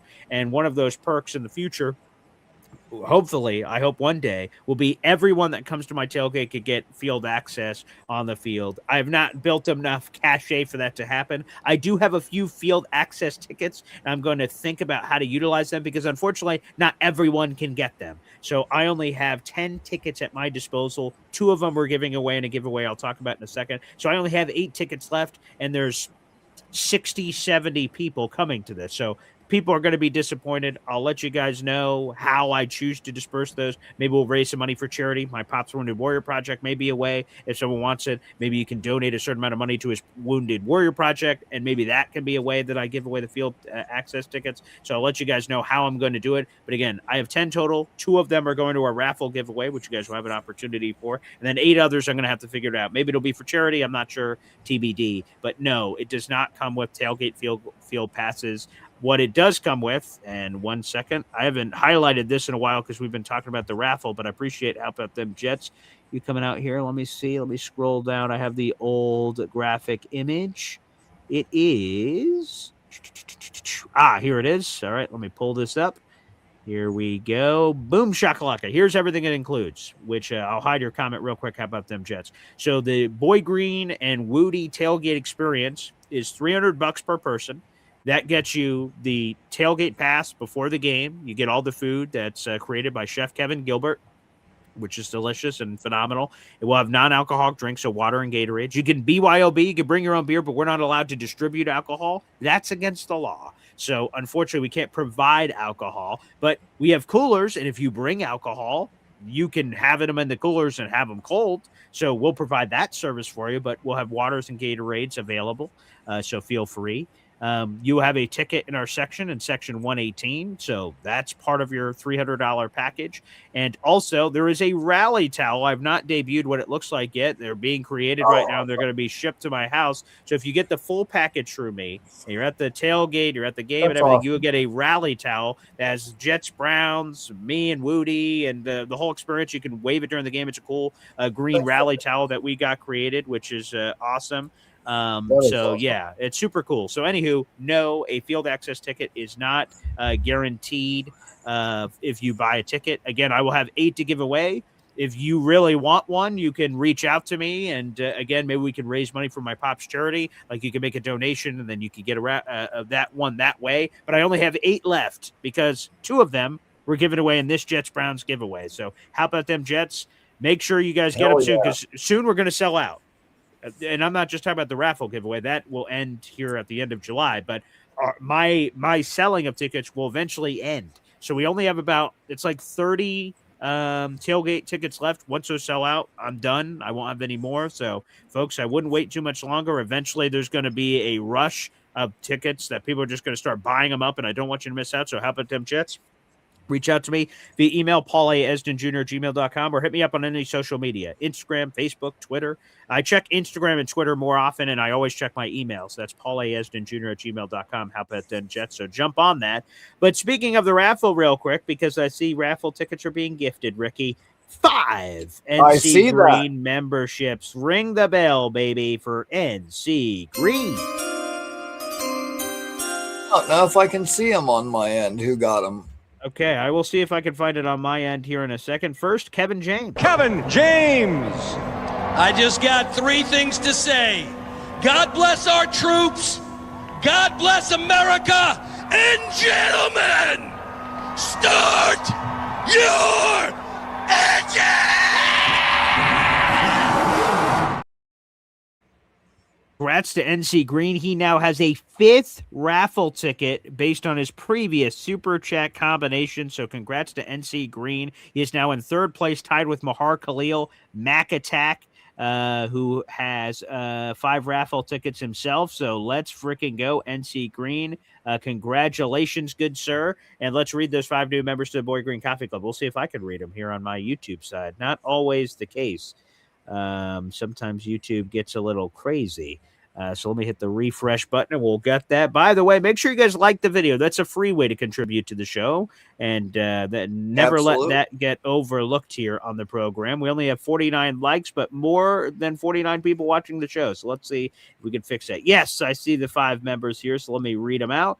We've got Spin to Ben, Marchy Man, Thomas Spoll, Big Country is back, and Kyle or Kin like a Laker. I probably totally butchered that, so I apologize. But yeah, YouTube, these damn handles are too damn small. I got glasses. I'm old. I don't know what the hell's going on. So NC Green, thank you for your 5 memberships. And like I said, you just earned a 5th raffle ticket with over $125 committed this month. So thank you, NC Green. So that's beautiful. So let's read the raffle rules. And guys, you have 10 days left to punch in your tickets to this beautiful raffle. We're giving away 2 tickets to Section 118. That is the same section we're sitting in, so you can sit with us for the game. I haven't distributed the tickets to everyone that's bought tickets from me yet because I want to make sure that I put the right people, depending on who wins these 2 tickets. I don't want that to be part of a family, and then they're split up and sitting in different places. So don't worry, everybody. I've got the tickets. I'm going to be distributing them very shortly here when we find out whoever the winner is going to be. We'll draw this winner on August 1st. Raffle tickets on this channel are normally only $3. On this month, they're $25, much more expensive, but that's because the prizes are bigger and better than ever. This is the best giveaway I've ever done in this show's history. They're $25 a pop. You can Venmo or PayPal me, send $25 to me right now. Just give me your first and last name, a good email for you. I'll put you on the list. You will know you're on the list because if you do it live on the show, I will be talking about it. And also, you will see your name on the scrolling ticker down below. Every single person that has a raffle ticket to this contest is on the scrolling ticker. That's not always the case on the $3 raffles because we have hundreds of people sometimes that are in, so I can't put that many names on the scrolling ticker. But in this case, there's not as many people in this contest as there normally is because raffle tickets are more expensive. So that means you have a better shot at winning this. If you send in $25, you got a chance. We're drawing this winner on August 1st, and good luck. The raffle, again, includes 2 tickets to Section 118, 2 field access tickets. Again, I only have 10 of those. 2 of those 10 are going to whoever wins this contest, so good luck to those out in the audience. And then 2 full tailgate passes. That's the food and drink before the game. If you came to me and wanted to buy all that, that would cost over $600 if you just wanted to come to the tailgate, which it's a great deal because it's a lot of fun, but that's a lot of money. I understand. You have a chance to take you and a friend to an NFL game for $25. You can't beat that price. You're not only just getting the game, you get to be on the field, you get to have the wonderful food of Chef Kevin Gilbert. This is like the greatest deal of all time. So, folks, if you want to jump in the mix, send in $25. You guys can also cumulatively do it on YouTube, right? NC Green gifted 5 memberships. Lou B has sent in super chats. Jake Assman super chats. Chubb for Club. All kinds of people. You can do it that way as well. So Venmo and PayPal, $25 a pop if you'd like. Do it. That's easy peasy. The more raffle tickets you have, the better your odds. If you send in $100, you get 4 raffle tickets, which, by the way, we have 4 more raffle tickets coming in. Let's freaking go. Hell yeah. Hit it. This man said it would be coming, and it is. Hop on Pop has just purchased 4 raffle tickets to this raffle giveaway. Let's go. Pop, you were on the scrolling ticker. There you go. You were on the scrolling ticker. You have 4 raffle tickets now to the contest. Pop has already said that if he wins that raffle, he will give that away to someone that is donated to the Wounded Warrior Project. So we'll see if that's another giveaway opportunity to win some tickets. We'll see. Again, it's at random. I don't pick who wins. It's up to the gods on August 1st, the Wheel of Names picker, who it goes to. So good luck to everyone out there. Again, you guys have another 10 days. You don't have to do it right now. You have another 10 days to submit as many raffle tickets as you like, and feel free to take full advantage. And you guys can either buy raffle tickets for yourself or donate them to others. You can, hey, here's $25, Paul, give this one to Freddie or Josh or this person. You guys can do to your heart's content. So good luck to everyone out there in the audience. Hey, now, more raffle tickets coming through. Our number 1 Austrian Jets fan. Acknowledge him. Oh, yeah, number 1 Austrian Jets fan. A 5-pack of Boy Green Coffee Club memberships. Let's go. Here we go. J-E-T-S. Jets. Let's go. There you go, baby. And guess what? Austrian now has 5 raffle tickets to the contest. That's awesome. He now ties Mac and NC Green. Let's go, number 1 Austrian Jets fan. I've never met number 1 Austrian Jets fan in person, so that would be cool. So number 1 Austrian Jets fan. Yeah, coming over from Austria to celebrate our gosh darn New York Jets. That'd be pretty friggin' sweet. So Austrian, good luck. That'd be cool. Let's go. Yeah, baby. 5 memberships with your previous Super Chat combinations. All right, let's read these 5 new members to the Boy Green Coffee Club. Oh, God, sometimes I'm a monkey operating a spotlight with this damn thing on You're YouTube. doing better than me. I can't see them on StreamYard where I am right now, so I would read them for you, but I'm not. No, I appreciate that. Yeah, it doesn't work for me on StreamYard either, so I always have to have an extra tab of YouTube open so I can read it in the YouTube comment section. That's how I do it. Maybe someone has a better way to do it, but that's how I do it. These 5 members went to Rooney Poo, Joe Lil Sang, or Joel is Ang.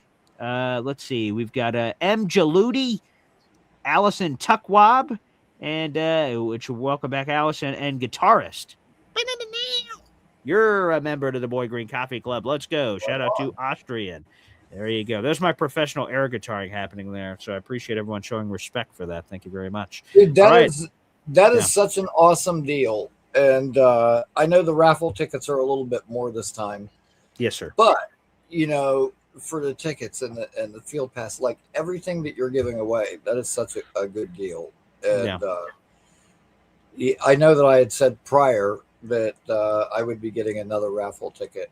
However, I'm going to have to probably stand pat with the 2 that I have. But yeah, dude, I'm stoked that I can be in it at all. Like, of course. Yeah, man. That is honestly a really awesome giveaway. And, not only that, but also the day prior, being able to go and maybe go to the restaurant takeover. Come on, the Ricky D. or Clive Burger, baby. Yes, people, that is in the YouTube description down below, a sign-up sheet.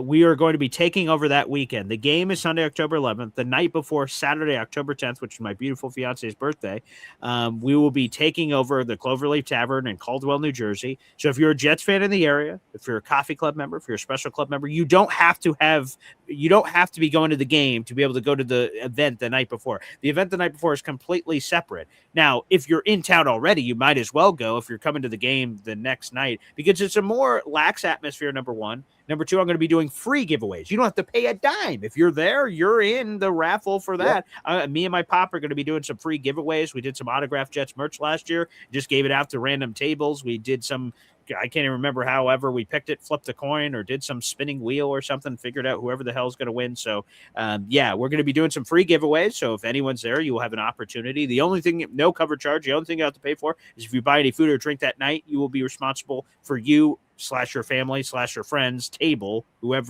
however you guys figure that out amongst yourselves. That's the only thing you'll have to pay for. And again, to me, the dinner is a special thing because the game is cool. Of course, that's why we're all gathering, but it's just more of a lax atmosphere. We could kind of just have conversations between each other, coffee club members or special club members and everything. And then me to you, I try to go table to table and try to talk to as many people as possible.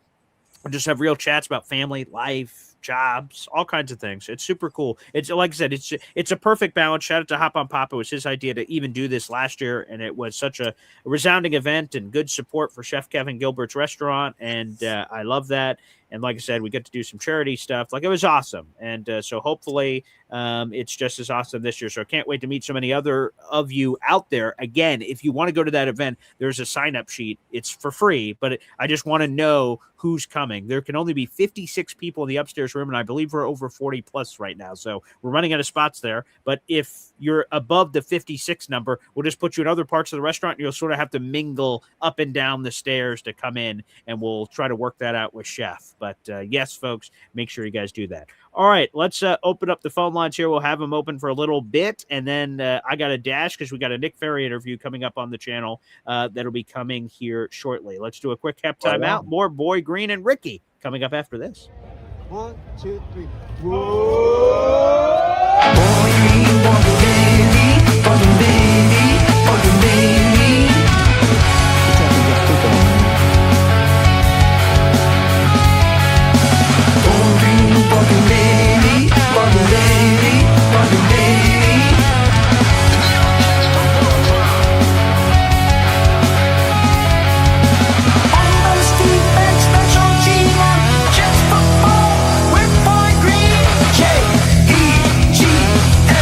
Jets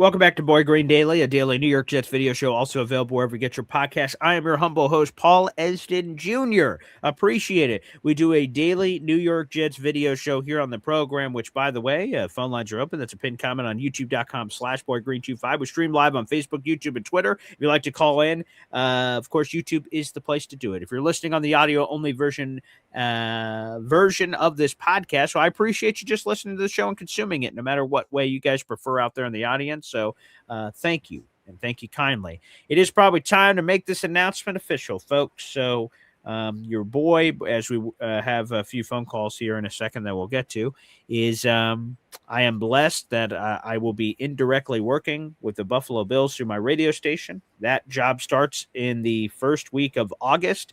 And long story short, that is going to affect Boy Green Daily. And so what I've decided to do after votes from Discord and YouTube and everywhere else, the show will be shifting. The show has been 7:30 start time for 3 or 4 years. It's been a long time. We're now shifting the start of the show permanently, 7 days a week. Not going to confuse you with this time, this day, this time, this day. It will be a blanket wash. It's starting in August.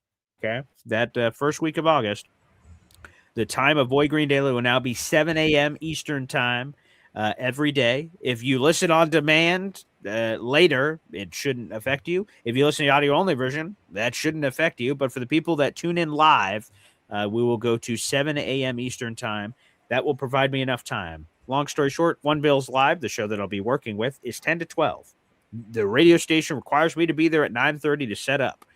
It takes me an hour to drive to the radio station, which is at 8:30. If the show kept at 7:30, the maximum length of every Boy Green Daily, Monday through Friday, would have to only be an hour because I would have to run to get to the radio station. And then if bad weather, it could be a 45-minute show. So instead of doing all of that, what we're going to be doing is, again, the shows will be moving to 7 a.m. So there'll be 7 a.m. permanently. So you don't have to worry about, oh, what day is it? Is it this day where it's this time or this time? No. Starting in August, it'll be 7 a.m.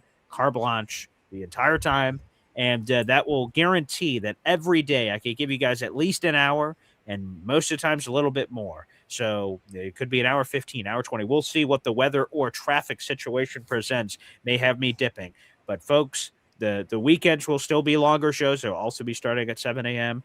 As we hinted at earlier, on game days, outside of a few, 3 of the first 5 weeks of the season, I'll be at those games. So there will be no play-by-play for those games, unfortunately. That is Browns, that is Packers, that is Titans. I'll be at those 3 games. But the rest of the season and the preseason, I'll be giving you guys live play-by-play analysis. I'll be giving you guys a full post-game show and, of course, a pregame show that morning. So you guys will be getting 3 pieces of content at least every game day of the season outside of the 3 weeks that I just mentioned. So, folks, I know that for some of you it may suck, like, man, Boy Green, it sucks. The time's changing. It sucks that you're going to get a little less of me during the week moving forward. Again, this is an all-year job working with the Bills. But like I said, I just hope it's something you guys can appreciate because I'm going to try to give you all kinds of content in different ways. Some I've done before and some I haven't. Like, for instance, John Schmidt, Super Bowl III interview. That's coming up on Thursday. If you're a Boy Green Coffee Club member or Special Club member, you're getting that before the general public. So I'll give you guys bonus interviews and other things of that nature. So, folks, it is official. Starting in August, Boy Green Daily will shift to 7 a.m., 7 days a week, permanently.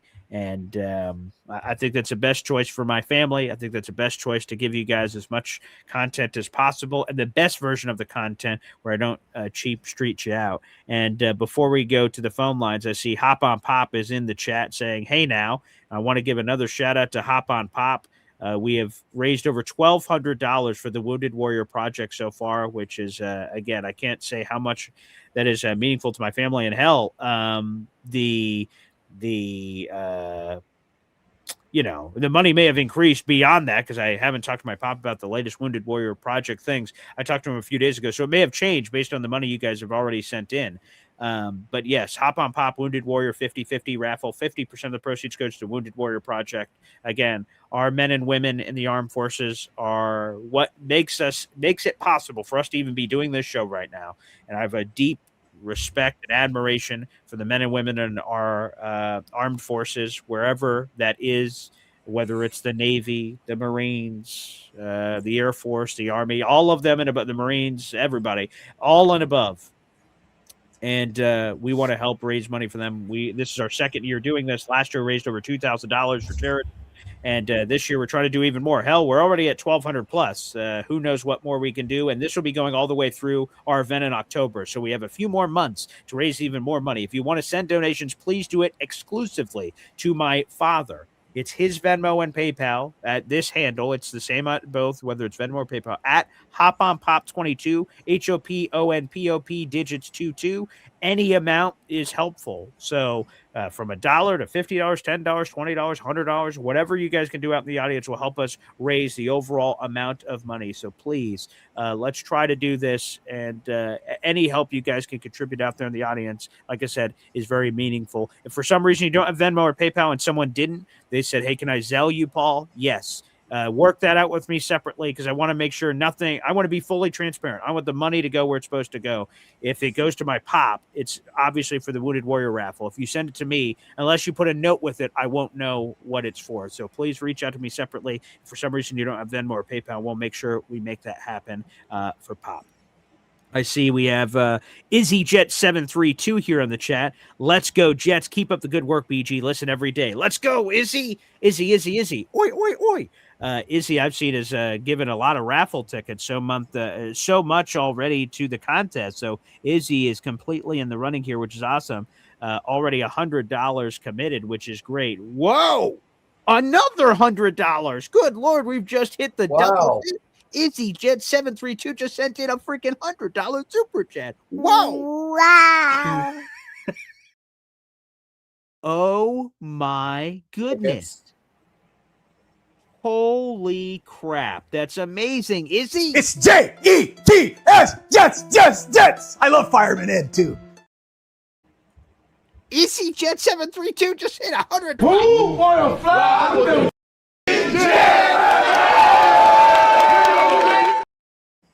Wow, that is now 8 raffle tickets for Izzy Jet 732. And by the way, we have a brand new leader for the first time during this contest. We have a brand new leader in the clubhouse. Izzy Jet 732 just usurped JR327. So wow, Izzy Jet 732, you're now in first place in our contest with 8 raffle tickets to our contest. Congratulations, Izzy. That's amazing. And thank you for supporting the show. Yeah, it is. Oh, yeah.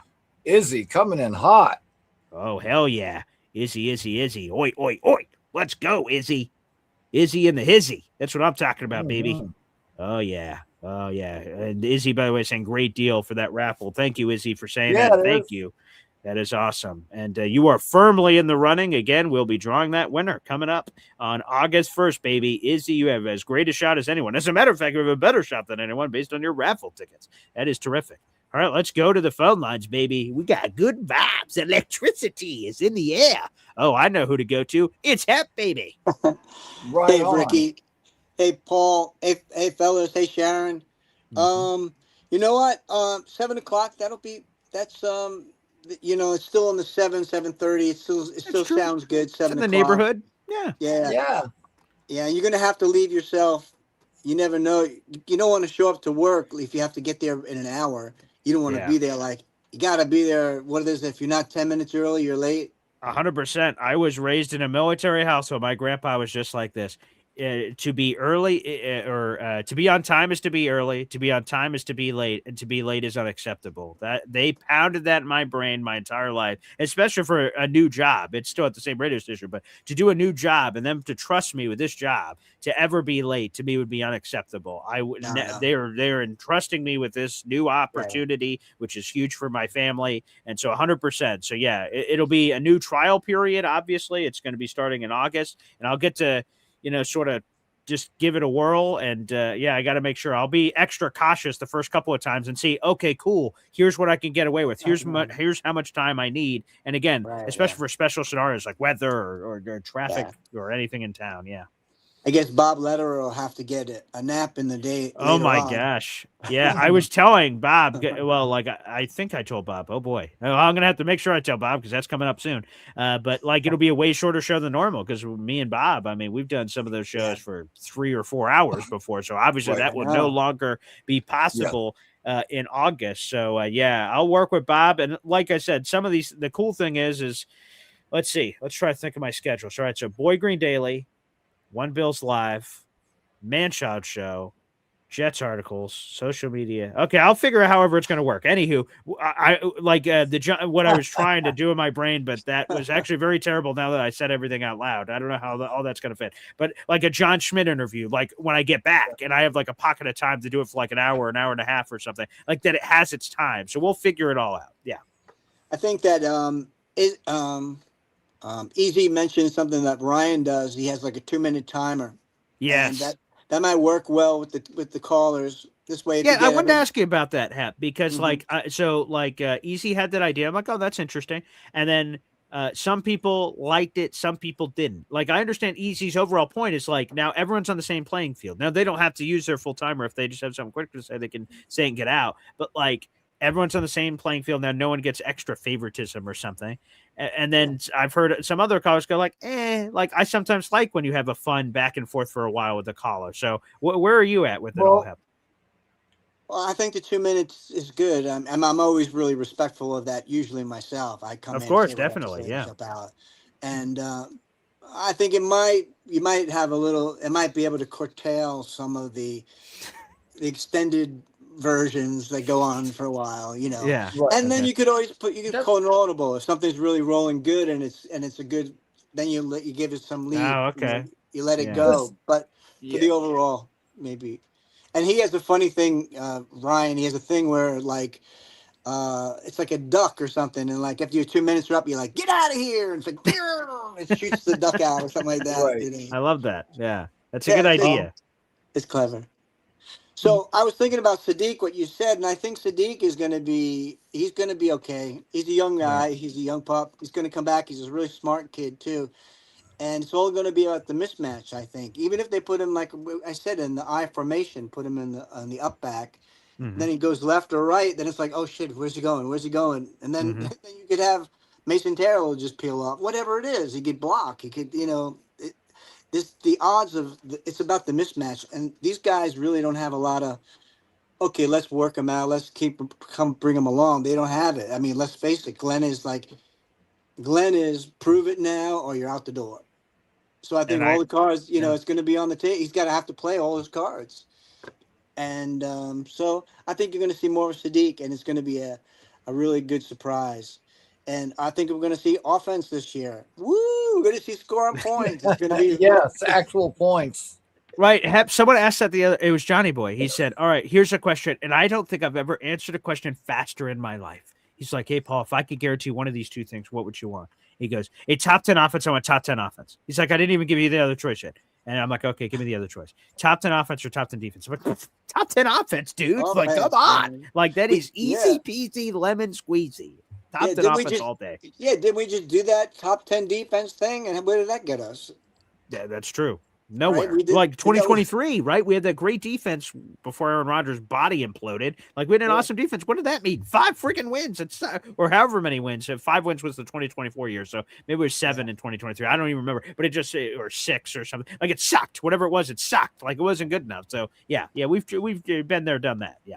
Yeah, if you have a dynamic offense, you're always in the game. You could always come back. And that's the thing. Ricky, I'm praying for you, bud. Keep going on, man. Peace out. All right, man. Thank you, Hep. Appreciate it. Let's eject this duck. A lot of good takes there. A lot of good takes.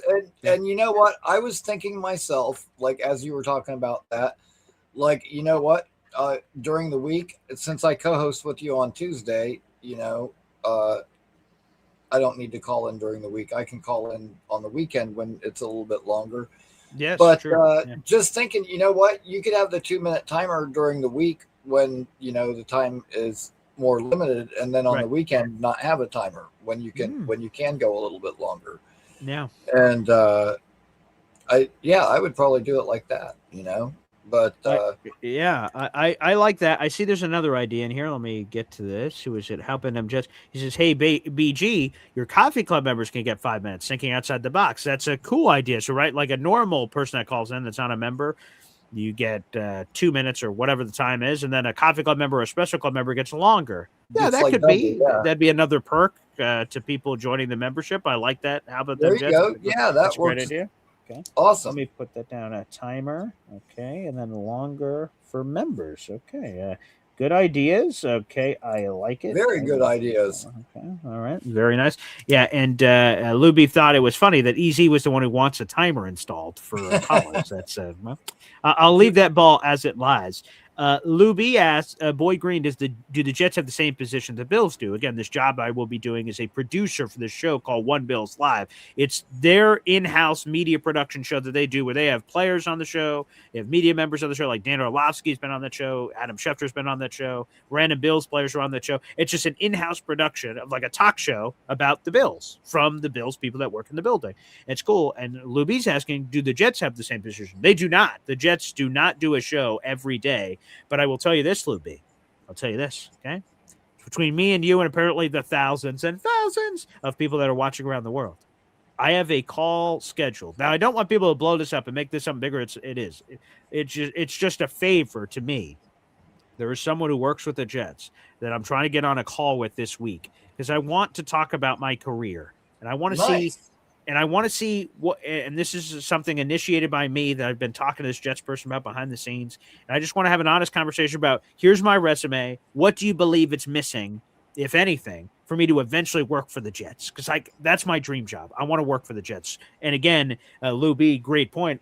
I just wrote that down in my notes. They don't have the show. Maybe they should have the show. And I could pitch that and say, I should be the host of said show. One Jets Drive. It's a daily Jets talk show where we bring on players and coaches and we talk about all kinds of things and get fan engagement, a call-in link or something, and we figure out how it all works. So I would definitely pitch that when I talk to this Jets person. But what I want to have an honest conversation about is with this person. I think we should all do this in our lives. If you find the person in the field that you want to be in, like, hey, here's what I've done in my career. Some cool things, but what do you, if your job opened up tomorrow, would this be good enough? Or is it missing something? If it's missing something, I want to go do whatever it is. Like recently, I've been hired to do a bunch of social media. I do social media for the Jake Asman Show. I do social media for a bunch of NFL teams indirectly, their podcasts. Like there's podcasts that cover teams. So I do a lot of that. That's something I didn't have before. I think that's a new feather in my cap. So there's other stuff like that. So no, the Jets do not have a show like that currently, Lou B, but I am going to pitch that show because I think it's a great idea. I think that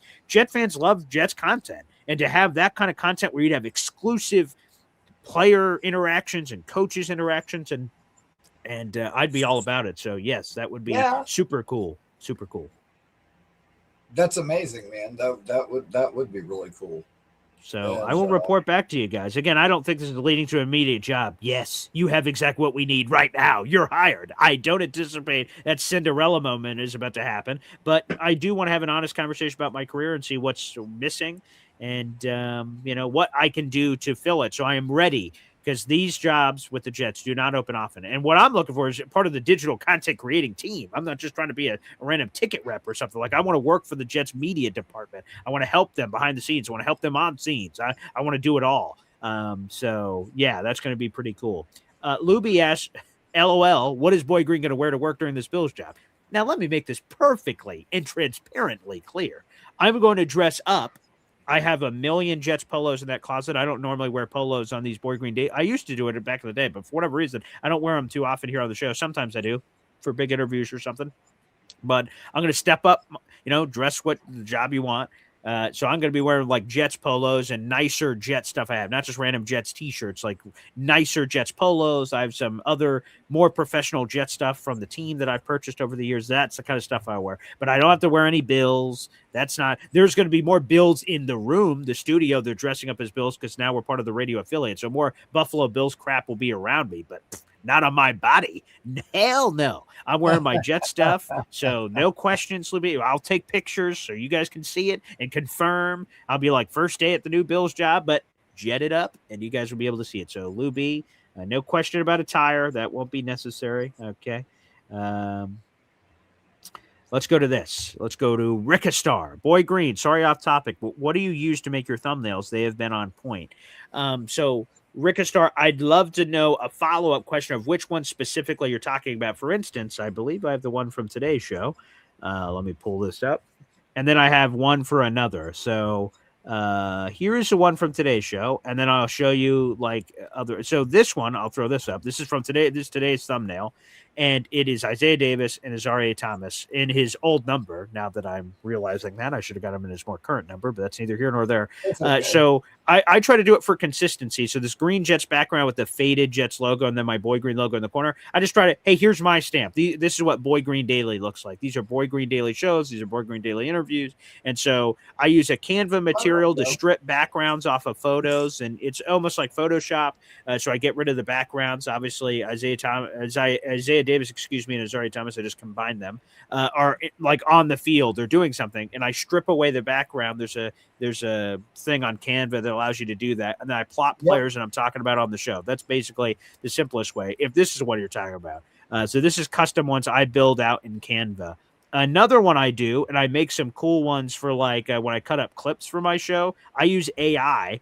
So here's an example, Rick Star from this morning. This is Mason Taylor. So I grab a picture of Mason Taylor from the internet that I want to use, strip away the background. I do some stuff behind the scenes on Canva, and then I combine it with like interesting like things that were said. So for instance, we had Nick Shook. We never normally get into this kind of stuff, so this is cool. Nick Shook of NFL.com joined me like last week, and he had all these clips on the show that I thought were interesting. So I cut up a bunch of clips. I just haven't put them out on social media yet. I'm just too busy doing all my other jobs, I guess. But this morning I had a pocket of time. I had done some articles already. I said, let me promote my own show. So I did this interview or this graphic, and this is a combination of Canva and AI. I like that.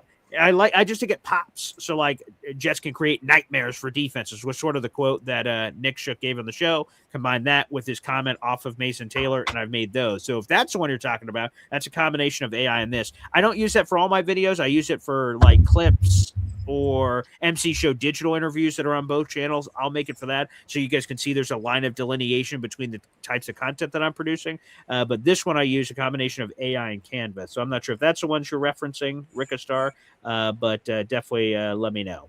That'd be great. That's usually what I do too. I was going to actually ask you, like, do you use only one thing or do you use a combination? Because a lot of times what I do is the same thing as you. I'll strip out the background. I'll place a couple of players where I want them to be, and then I'll feed it into the AI and tell it like, add these words and this style letters in this position on the picture. And like, I'll use Canva for the beginning and then AI to finish it. And that's basically what I do too. Yeah. Yeah. So, sometimes I can be as specific if I'm looking for, like, sometimes I just have, obviously the more, whatever the word is, the more, specific you are with AI, normally the better it is. If you have a great idea in your head, like, there's some Jets Halloween thing that happened. And I said, ooh, I want spooky. I want gravestones. I want spider webs. I want this. And I want this Jets player in the black uniform doing this. I want this text with the spooky lettering or blood dripping lettering. Like the more specific you get, the better.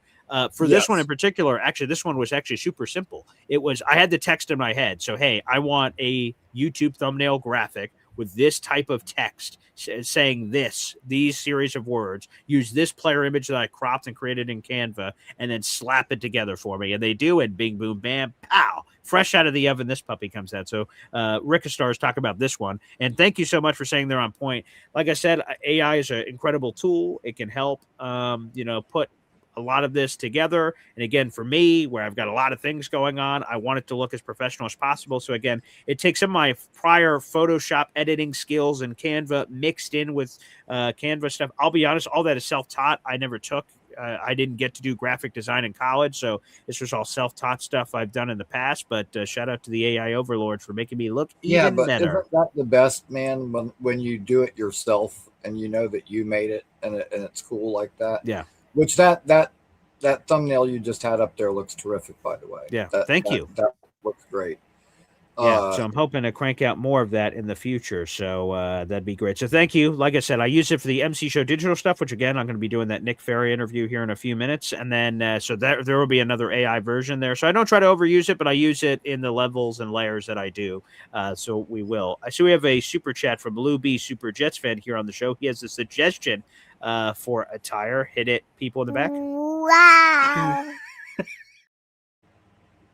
Lou B, $2 super chat. Let me add that to Lou B's total. By the way, you're $5 away. You're a $5 super chat away from your first raffle ticket for this month's contest. And hell, Lou B won this contest last year, so he's the reigning defending champ. It was all random luck, but good for Lou B. Do not wear Jets or Bills stuff there. This is work. So I appreciate you saying that, Lou B. I wear Jet stuff every day, so my work appreciates my sports passion. So as long as I'm not, maybe they would let me wear jerseys, but I don't like wear jerseys unless it's like a casual Friday or something. Like I don't wear jerseys to the station. Right. So no, it's sports talk radio, so they don't mind if I'm wearing NFL stuff. So if I wore Bill stuff, I'm sure they'd appreciate it more for doing the Bill show. But I'm not on TV. I am behind the scenes, Right. so they can't see me. But for my own sake, I want to be more professional and wear my polos there when I start going to the radio station more often. Like when I'm going to a baseball game late at night and I'm the only person in the building, while for integrity's sake, I could wear a fancy suit for me. Right. I don't. I wear much loose. I'm not going in there in flip-flops. But I'm going there in casual wear, and I don't run into anybody, so that doesn't matter. But no, they don't mind the Jets or Bills stuff, so don't worry about that. Again, I'm sure they would prefer the Bills with all that stuff going on. But no, they understand I'm a Jets fan, so they don't care. The polos are just fine. But I appreciate the words there. That's great. Phenomenal. Okay. Yes, as Craig Mechanic says here, work is work. BG, you're behind the scenes, not on camera. Feel out what everyone wears. See, there's Giant fans that work there. Anyone watch the party? Max show. Yeah, we'll see that. Terrence Hill says, "F that, Paul. You're losing weight. Go shirtless." Wow. Okay, I'll do a focus. I'll do a focus group on that and get back to you there. There you go. That's fine. Terrence Hill. Hop on Papas with Lou B says, "Just wear regular polos. They look more professional." I do have regular polos, so I'm sure I'll work those into the rotation. But again, if people say in the audience, dress for the job you want, I want to work for the Jets. So I think dressing for the job I want, wearing Jets polos makes sense to get me the job that I want to get. But no, I have regular polos, Jet polos. I think Jets polos are just as professional as any other colored polo. It's not the Score 1260. I have Score 1260 polos, but like they're not. There's no requirement in anything for wearing that kind of stuff. So again, I feel like polos is more than enough for that. So what are you, an extra large? I am an extra large. I'm hoping to get under that hopefully in the future, but yes, at this current moment in time, extra. I don't think I've got one of my polos left. I was about to say if I've got one that's in your size, I'll send it to you, but great, thanks, man. I only got a couple of them, and I don't think I've got an extra large left. But if I do, I'll send you one because awesome. Thanks, Ricky. Definitely wear it to work. I would love to support that. That would be awesome. And guys, I see so many are talking about, that Hop on Pop says, how many times has Rich Cimini in Jets gear? Well, his dream job is not working for the Jets, I would say. So no. He says he has the job you want. Maybe I'd work for ESPN. I'm not trying to denigrate ESPN. ESPN is a great place, but now I want to work for the team. So like I don't want Rich Cimini's job. Rich Cimini's job is awesome, and maybe I'll get in a place where they will. But I've talked to my work before about attire, and I've talked to my boss, and he doesn't mind the Jets polos or any of that at all. So, but again, I appreciate all the feedback, everybody. Again, I'm glad you guys all want the best for me, and that's cool, and that's what I want too. But I've talked to my boss about it. No worries, everybody. No worries at all. Thanks for the fun show. I got to jump over to that Nick Ferry interview. You guys will be able to enjoy that. It's a pre-recorded interview coming up here in a few minutes, but we'll have it up on the channel so you guys will be able to watch that in a little bit. Ricky, this was a fun show. Thanks for being my co-host. Absolutely, man. Anytime. Definitely appreciate the opportunity and to get together with everybody first thing in the morning and talk some football. I will see you guys again on Thursday, myself, Ricky New York Live, right here Beautiful. On YouTube. And anybody who hasn't subscribed already, please do. We are only 27 subscribers away from hitting 400. So we're going to try to get that done before training camp. But thank you as always, man. And have a great day. Everybody out there, have a great day. And I will talk to all of you soon. All right, and last shout out is this again. Thank you to Shad, who is a huge member of the Coffee Club and the Espresso Club. He sent this in. Orange County. There you go. Orange County Jets fans. He sent this over from the West Coast. Appreciate you, Shad. Thanks for the hat, brother. This is awesome. I appreciate when you guys send me surprises. That's super cool. So thank you. I have a huge hat collection, so I appreciate that. And then just finally shouting out everybody. Chub for Club gifting 5 memberships. Jake Asman, $2 super chat.